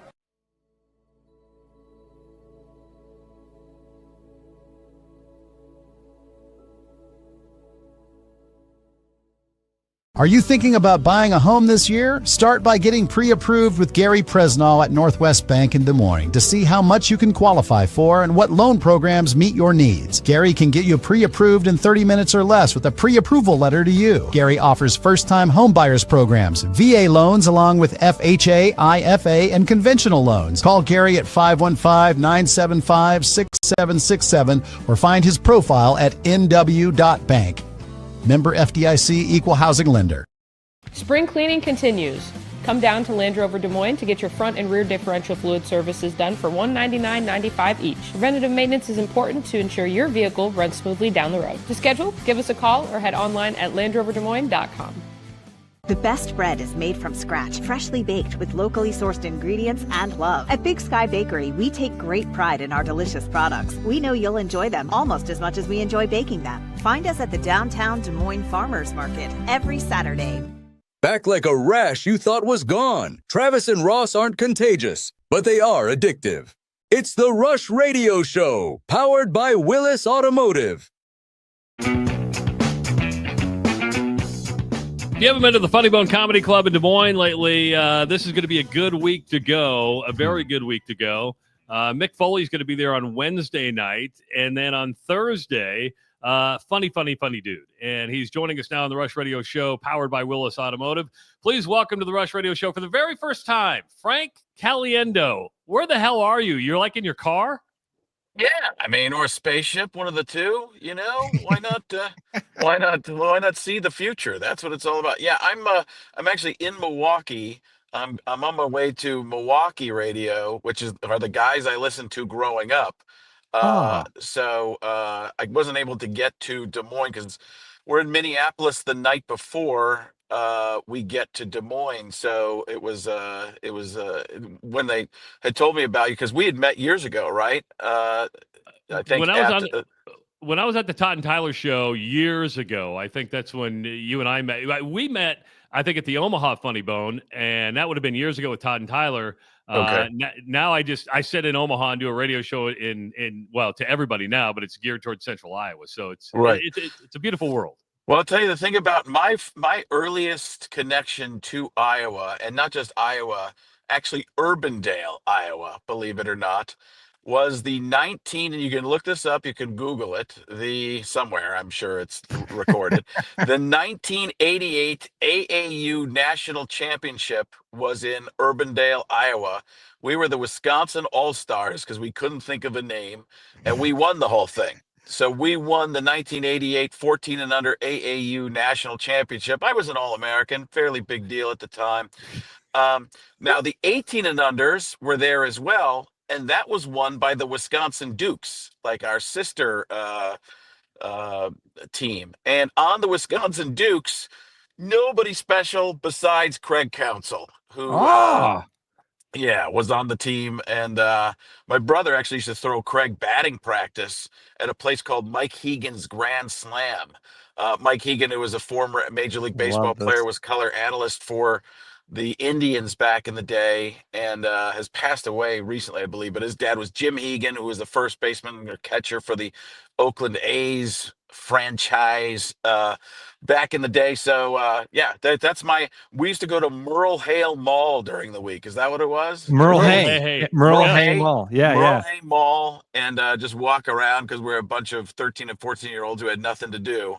And it was pretty crazy for us to go there. But we had a kid who threw. He was a 13-year-old. He was 6'4" and threw 85 miles an hour for real. Like, people all say they throw 90, but he was 13 throwing that. Now, he got hurt later in life, but he was Michigan's freshman of the year at the time. A few years later, it turned out to be 6'5", 6'6". And we called him the Pookie Bear. So we called him the Pookie Bear. And he was just because of the Garfield teddy bear, I guess. Another guy, Sean Smith, who was drafted on our team by the Braves. So damn. But that kid That kid he was freshman of the year at Michigan. He was super smart, but street stupid, so he'd do a bunch of dumb things. He jumped into a pool, landed and hurt his back because he thought it was the Oh. deep end. So I was talking to JJ Putz one time, the former, major league pitcher who played years. Wait, was he on your team too? No, but this is the crazy thing. So JJ Putz I was talking to him. He'd just come over to the Diamondbacks and was there. We're playing catch. I go, "You went to Michigan?" He's like, "Yeah." I go, a kid from our baseball team went there. We called him the Pookie Bear. He's like, or no, I said his name's Brian Steinbach. He's like, the big German? I'm like, no, the Pookie Bear. So you played with the Pookie Bear? He's like, the big German is what his name is. I'm like, whatever. You're 6'5". You can have whatever you want. So he was like good friends, still friends to this day with Brian, Brian was unbelievable athlete, but he could grab all the way around a baseball with his fingers, like At when he was 14 14. years old. Yeah, he threw a split-fingered fastball, and I'm sure he didn't. I'm sure there were like all kinds. He wasn't even a power pitcher when he got to college because he'd hurt himself a few times. So, but it's just crazy to think. That's one of those things when you think about, all these kids that are prospects and different things, nobody takes into account there might be injuries along the way. You see a 7-foot kid that can do crazy things, and you're like, whatever happened to him? Well, his knees. I mean, it went Odin on him. Greg Oden. A Greg Oden reference. I like Nobody that. ever makes a Greg Oden That's reference. about tremendous situation. I look what happened to Greg Oden. That's not what's happening to Shador Sanders, isn't it? I mean, Shador Sanders. What? The Kuiper could There's not a Mel get down to Kiper? Shador. Shamil Shamazel, Hassan Pepper Incorporated. What's going on here? I mean, Laverne and Shirley, Caliendo in Milwaukee, and the younger part of the audience, because streaming, not understanding exactly what they're talking about. At the end of the day, I don't know how Shador Sanders didn't go, above number one. I would have drafted before the draft. Oh man, I've got a lot of questions now. I love it. Yeah. This is fantastic. Okay, can we go back to I want to talk about the impressions thing. How much of a science there is to it, or is it just kind of a natural thing that you have? At some point, did you kind of figure out? I think I've seen you at times kind of walk through the breakdown of a specific of impression. But was this something that you kind of naturally had? There is something natural, and then you have to work at it a ton. So it's just like anything else. It's building a muscle type of thing. The one I use, there's a Kermit the Frog voice. Hi, Kermit the Frog, and then Fozzie Bear's waka waka waka. Use those two to kind of get in between. So if you go Kermit the Frog and you bring it down, it becomes John C. Reilly. That's in the middle here. Did you touch my drum set? You had some air, it becomes Mark Ruffalo. I see this as an absolute win. Bring it down even further and get more breathy, and it becomes Paul Giamatti. I believe that is one of the craziest things I've ever seen. So to tie that into baseball, I was a catcher in baseball, and I would mess with the umpires. So I would mess with the umpires and the batters, and I'd just be, a hitter would come up, and I'd start talking to him. I didn't do a ton of impressions, but I was, goofy and silly. I might do something back there, but it was always talking. I had my audience that they had to listen to me because I was behind the plate with them. So I'd have a, rapport with an ump and just talk to him and, try and work the strike zone a little bit more to get calls by, I'm trying to think of some of the stuff I would have done at the time. 1992, I was 91, 92 baseball is junior, senior in high school. So probably watching In Living Color or something like that. I don't know, doing we can ask you double questions or somebody show you something, something like that. That was a character from TV or whatever. So yeah, that was kind of my ties together of baseball and entertainment. It's funny because at my show last night in Milwaukee, a former major league pitcher came out, Don August, and I'm like, did you used to go to Mike Hegan's, which was the baseball place I worked at, like I said? And he's like, yeah, I was there a bunch. I was like, man, it's crazy, all the people that came through there, and some people I realized and some people I didn't, but kind of cool how many major leaguers and stuff I got to be around when I was younger. All right, I've also picking up on this, and I guess of all the times I've seen you, Frank, and I've never, we've never had a chance to meet or conversate like this, dude. You have a crazy memory. I mean, to be able to remember, I have a terrible short-term memory. I remember things like I almost have a photographic memory in terms of a long time ago. I can see moments in time in my life that are specific moments. Now, other things it's funny. There are other things I have no memory of at all. It's very weird. Somebody will tell me I did some bit or something 20 years ago.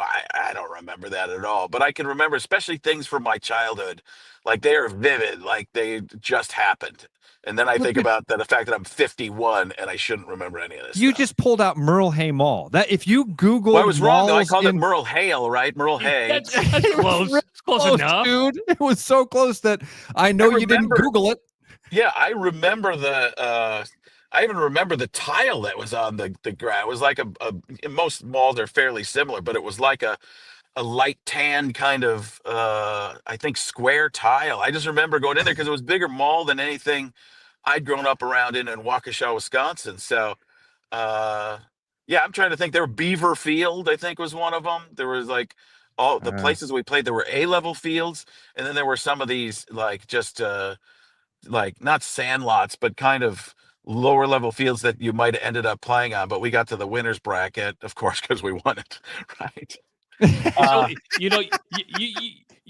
Madden was probably what took you over the top, or I could be wrong, but is baseball your favorite sport? I mean, baseball was. I don't love it like I used to because my kids never got into it. So I tried to get my kids into baseball, and I used to watch. I'd go into in high school, and I would grab USA Today, and it would be all about getting that corner box and looking to see what Andres Galarraga's batting average was. Was he hovering around 400 still? Who was hitting home runs? Bash Brothers were big at that time. The Braves were big. Everybody was doing tomahawk chop. We had a guy named Dean Barrett who was on that baseball team, and he would come in doing the chop every day and the lunch and stuff like that. So yeah, I do remember very specific weird old things. I'm trying to think who we even played. I'm trying to remember who we played in the championship. I remember we had to play Virginia was really good. They had a pitcher. It's crazy. Yeah, I mean, we remember playing the Omaha Dogs. They weren't very good. We beat them like 25-2. They were just more like a regular little league team. And yeah, we ended up going to the 18 or like what the 16 and unders. That was in Texas, and the 18 and under, 17 and under, I think we played in Florida. And at the same time we were playing in Florida for that 17 under AAU championship, the 18 and under basketball was there. And that had Chris Webber, Jalen Rose. You remember guys like Eric Montross was on the Indiana team, 7-footer. He played Damon it. Bailey. Yeah. The best player of everybody, though, Anthony Hardaway. Unbelievable. Dribbling around everybody, 6'7", 6'8", just doing whatever he wanted to. There wasn't even a little penny yet, man.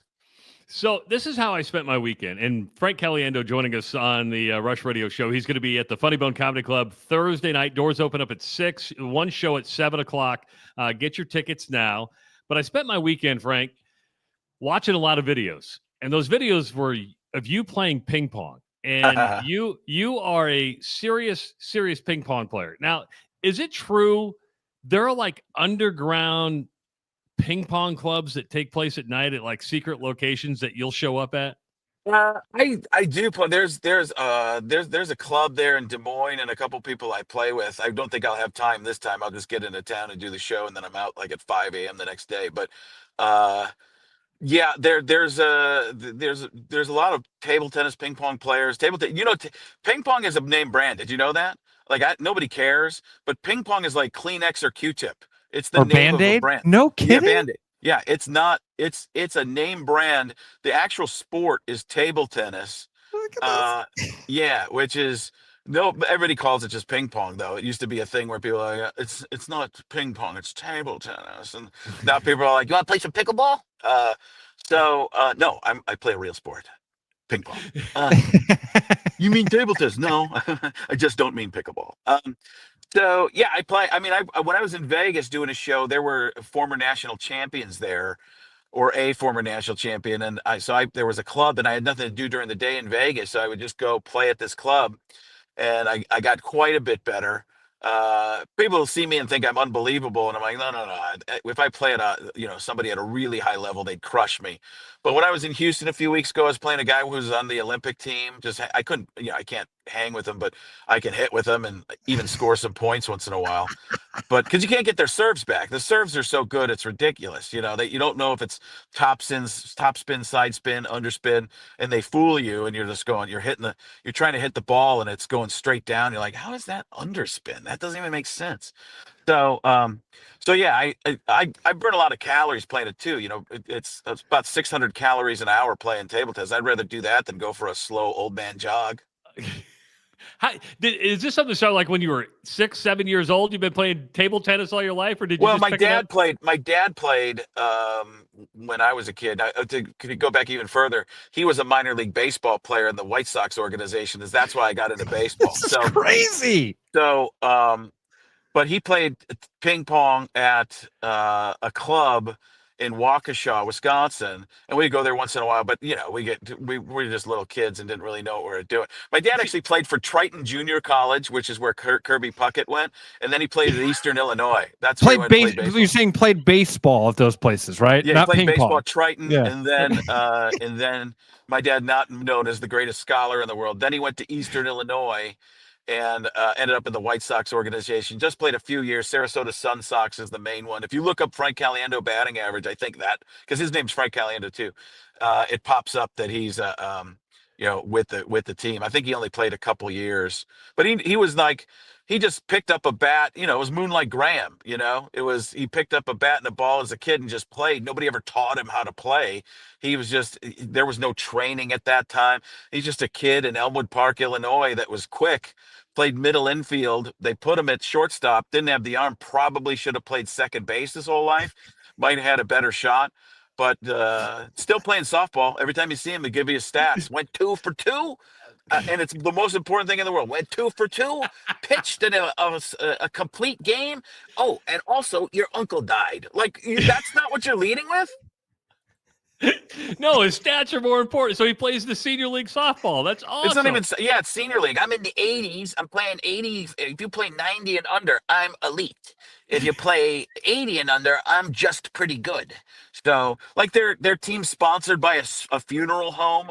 That's the type of stuff. But everybody's is. Because, somebody might get to second base and never make it home, and it has nothing to do with the inning. Oh, God. That is classic.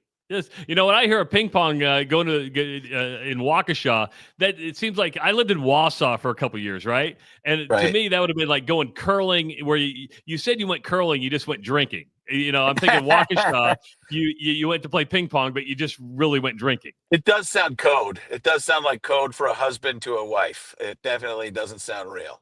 Well, when Travis first asked you about underground table tennis matches and you looked off in the distance, it looked like a Fight Club moment was going through your head. Like, I'm not supposed to talk about this. Yeah. It's first rule of table tennis club.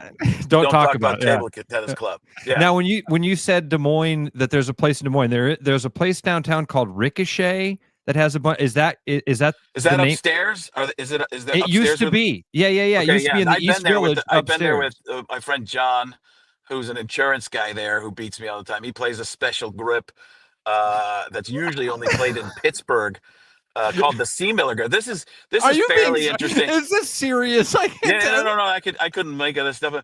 The C. Miller grip. So there's 2 colors on the ping pong paddle. Okay. There's a reason for that. They used to play with one color, and this guy, Danny C. Miller, used to put different things on each side. So it would spin the ball on one side, and it would make it go back dead on the other.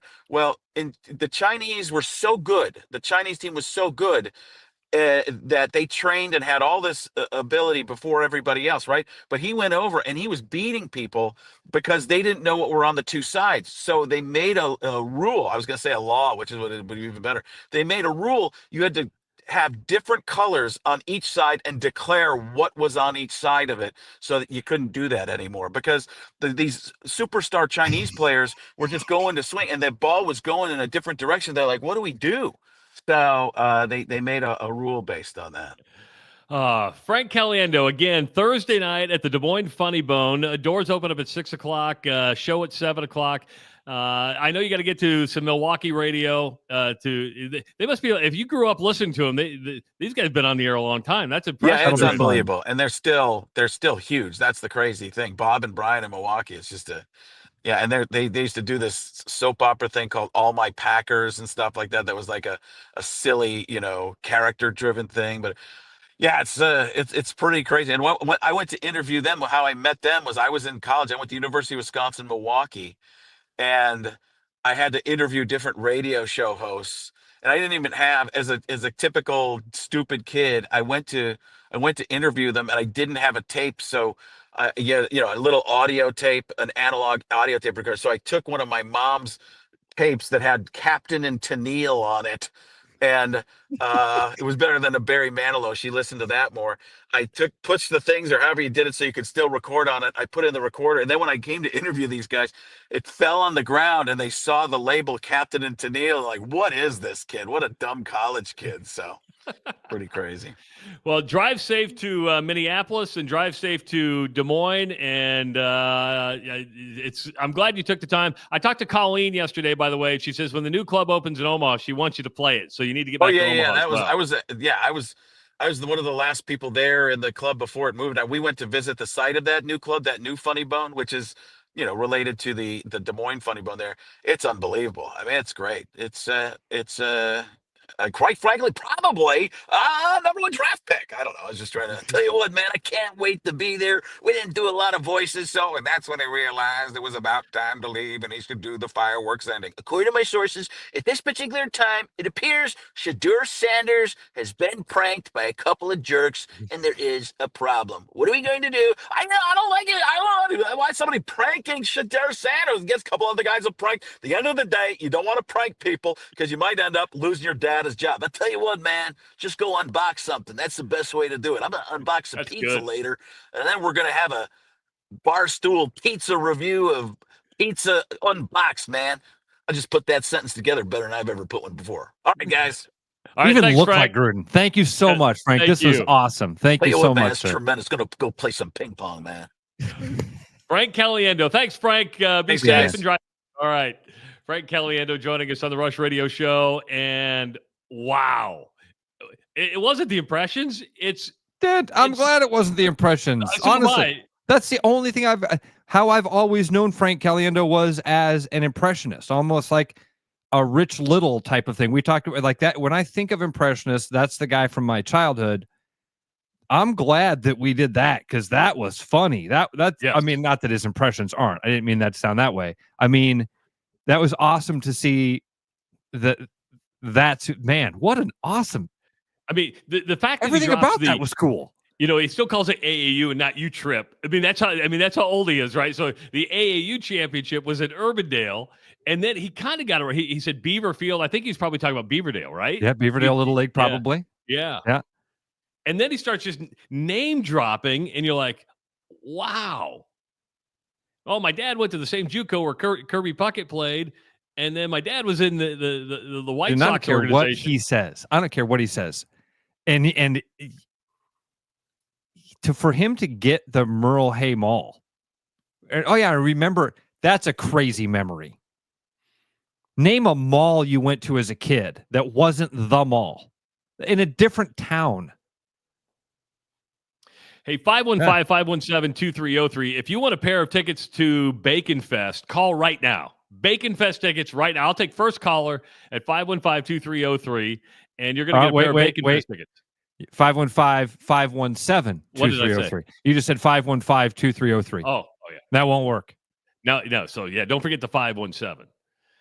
But, man, I'm with you, Rod. I mean, I'm glad he did the impressions, but having that conversation in between was and then the ping pong thing. I didn't know. Do you know any that was, again, there was so much fascinating stuff there. I loved the baseball thing, but then I was going to ask him, like, what position did you play? Totally makes sense. I was a catcher.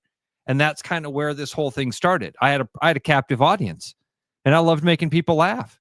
And then I could distract the guys, and my team was better. How is your team so good? Oh, we had like 4 major leaguers. We were 14 years old. We had a dude that was 6'9". through 84 miles per hour. I want to ask him, was it like a Danny Almonte type thing, right? Yeah, it's funny. By the time he got to Michigan, he basically couldn't throw anymore because we'd burnt him out. That's really fun. That was. I'm glad. Thanks, that Trav. Who's this? This is Scott. This is Scott. Hey, Scott, you want to go to Bacon Fest? Absolutely. I take it you're from Eastern Iowa, Scott, based on your area code. Yeah, Northeast Iowa. All right. So what I'm going to do is, Scott, I'm going to call you when the show is over, and I'll explain how we're going to get the tickets to you. Okay. Okay, I actually live down in the metro now. So. Oh, do you? Oh, okay. nice. That makes it a little bit easier. So I will give you a call after the show, and then we'll line up for how you can go ahead and get some Bacon Fest tickets. Awesome. Thanks, guys. All right, Scott. Appreciate it. So Scott is going to go to Bacon Fest. Congratulations, Scott. Yeah, congratulations, Scott. We're proud of you. So if you didn't win Bacon Fest tickets today, and I know it was very nonchalant, we took caller number 1 at like 7:53. That's all right. I'm glad you did it. Because I'd forgot we were giving away Bacon Fest tickets. Glad we're doing that. See, okay, tomorrow on the Rush Radio Show, if you like today's Frank Caliendo interview, it's going to be a little bit different interview. Scheduled to join us. I always say scheduled but Ben McCollum is scheduled to join us as the Iowa basketball coach. Of course, was on a couple times before he took the Iowa job. They just got done with the transfer portal situation. Iowa ranked number 5 in the transfer portal rankings. So Ben McCollum going to come on the show for the first time as the Iowa head coach, Ross. Yeah, I'm excited about that. And then you've been busy, man. You've been lining up a lot of them. Well, we're kind of, Here's what I like better than when we were at the old place. Because the old place, you could only do like 10 20 to 12-minute interviews. Here, we can go a whole half hour with somebody, right? And I think you can have a much deeper conversation. And I'm working on one for Wednesday, too, that will be out of the blue. You're like, why are we having this person on? And I'm just going to hold off on that till we make sure that it comes through. But it's just fun to reconnect and have fun that way. So, yeah, I like doing interviews. We don't talk a lot of soccer on this show for obvious reasons, but have you been following at all the Ryan Reynolds soccer owning story? No. Wrexham? Do you want to hold that for tomorrow? Because are we done? I'm done. Sorry. I didn't realize you're out of time. No, that's fine. We've run out of time, and unfortunately, we got to stay on schedule at the end. I'm good with that, buddy. I'm fine with that. All right. Thank you so much. Go to therushradio.show.com, therushradio.com, and click that listen live link. You can also find the podcast there. We'll be back tomorrow, 6 a.m. with the Rush Radio Show powered by Willis Automotive. Spring is here, and so are spring pests. Whether it's birds in your dryer vent, raccoons in your chimney, squirrels in your soffit, ants in your kitchen, or bats in your attic, with over 20 years of experience, Bats and Bugs Pest Solutions can help. Call us today at 515-218-3400 to schedule your inspection and see how bats and bugs can help prevent your home from becoming their home. You've dreamed about an absolutely organized garage or closet? See it for yourself at Absolute Garage & Closet's beautiful showroom in Urbandale. See the latest in garage storage, custom closet systems, and epoxy flooring applications up close, and imagine how good it will feel to have your garage, closets, or other spaces absolutely organized. Free consultations, friendly service, and quick project turnarounds, Absolute Garage & Closets is ready to bring peace of mind into your home. Visit Absolute Garage & Closets at 3169 99th Street in Urbandale or at absolutegarage.net. Missing a quality home-cooked meal? You know, the kind Mom used to make? Lucky for you, we found her recipe book. Welcome to the High Life. Welcome to the champagne of bars. With over 260 beers on tap, El Bait Shop isn't just another craft beer bar. It's the best. Beer lovers know. El Bait Shop, 200 Southwest 2nd, Des Moines. Thinking about buying a home? Get pre-approved in 30 minutes with Gary Presnell at Northwest Bank in Des Moines. Gary offers first-time home buyers programs, VA, FHA, IFA, and conventional loans. Call Gary at 515-975-6767 or find his profile at nw.bank. Member FDIC Equal Housing Lender. You know, Brian, at Central City, we really do have the best selection around. I know, high quality stuff you can't find anywhere else. Whistle Pig Plantation Rum. Yeah, and over 150 of the best scotches on earth. And a ton of bitters, mixers, and more. You know what we are? High class. Definitely high class, yeah. Make way for the natty. Okay, maybe medium class. Central City Liquor is home of the 10% cash coupon. And the Wooden Nickel program. Hey everybody, this is Mason Miller, sales manager out here at Willis Infinity. A couple of great things going on this month. We got tons of inventory, and on top of that right now, we have 1.99 out to 60 months on the new QX60 and up to $2,500 in cash on here. Also this month, we are still doing the 2.9% up to 60 on new QX80s, the 3000 in Conquest. For more information, visit your favorite Infinity sales consultant on our showroom or online at willisinfinity.com.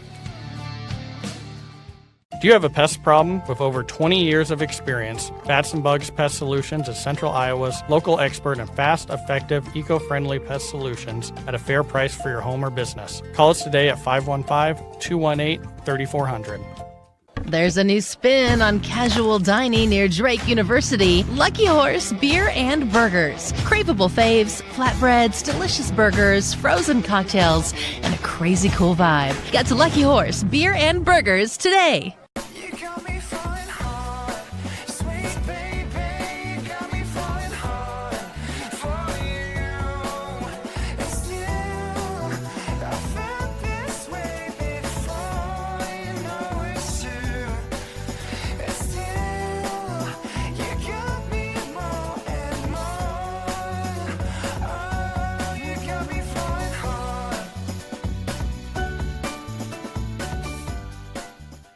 The best bread is made from scratch, freshly baked with locally sourced ingredients and love. At Big Sky Bakery, we take great pride in our delicious products. We know you'll enjoy them almost as much as we enjoy baking them. Find us at the downtown Des Moines Farmers Market every Saturday.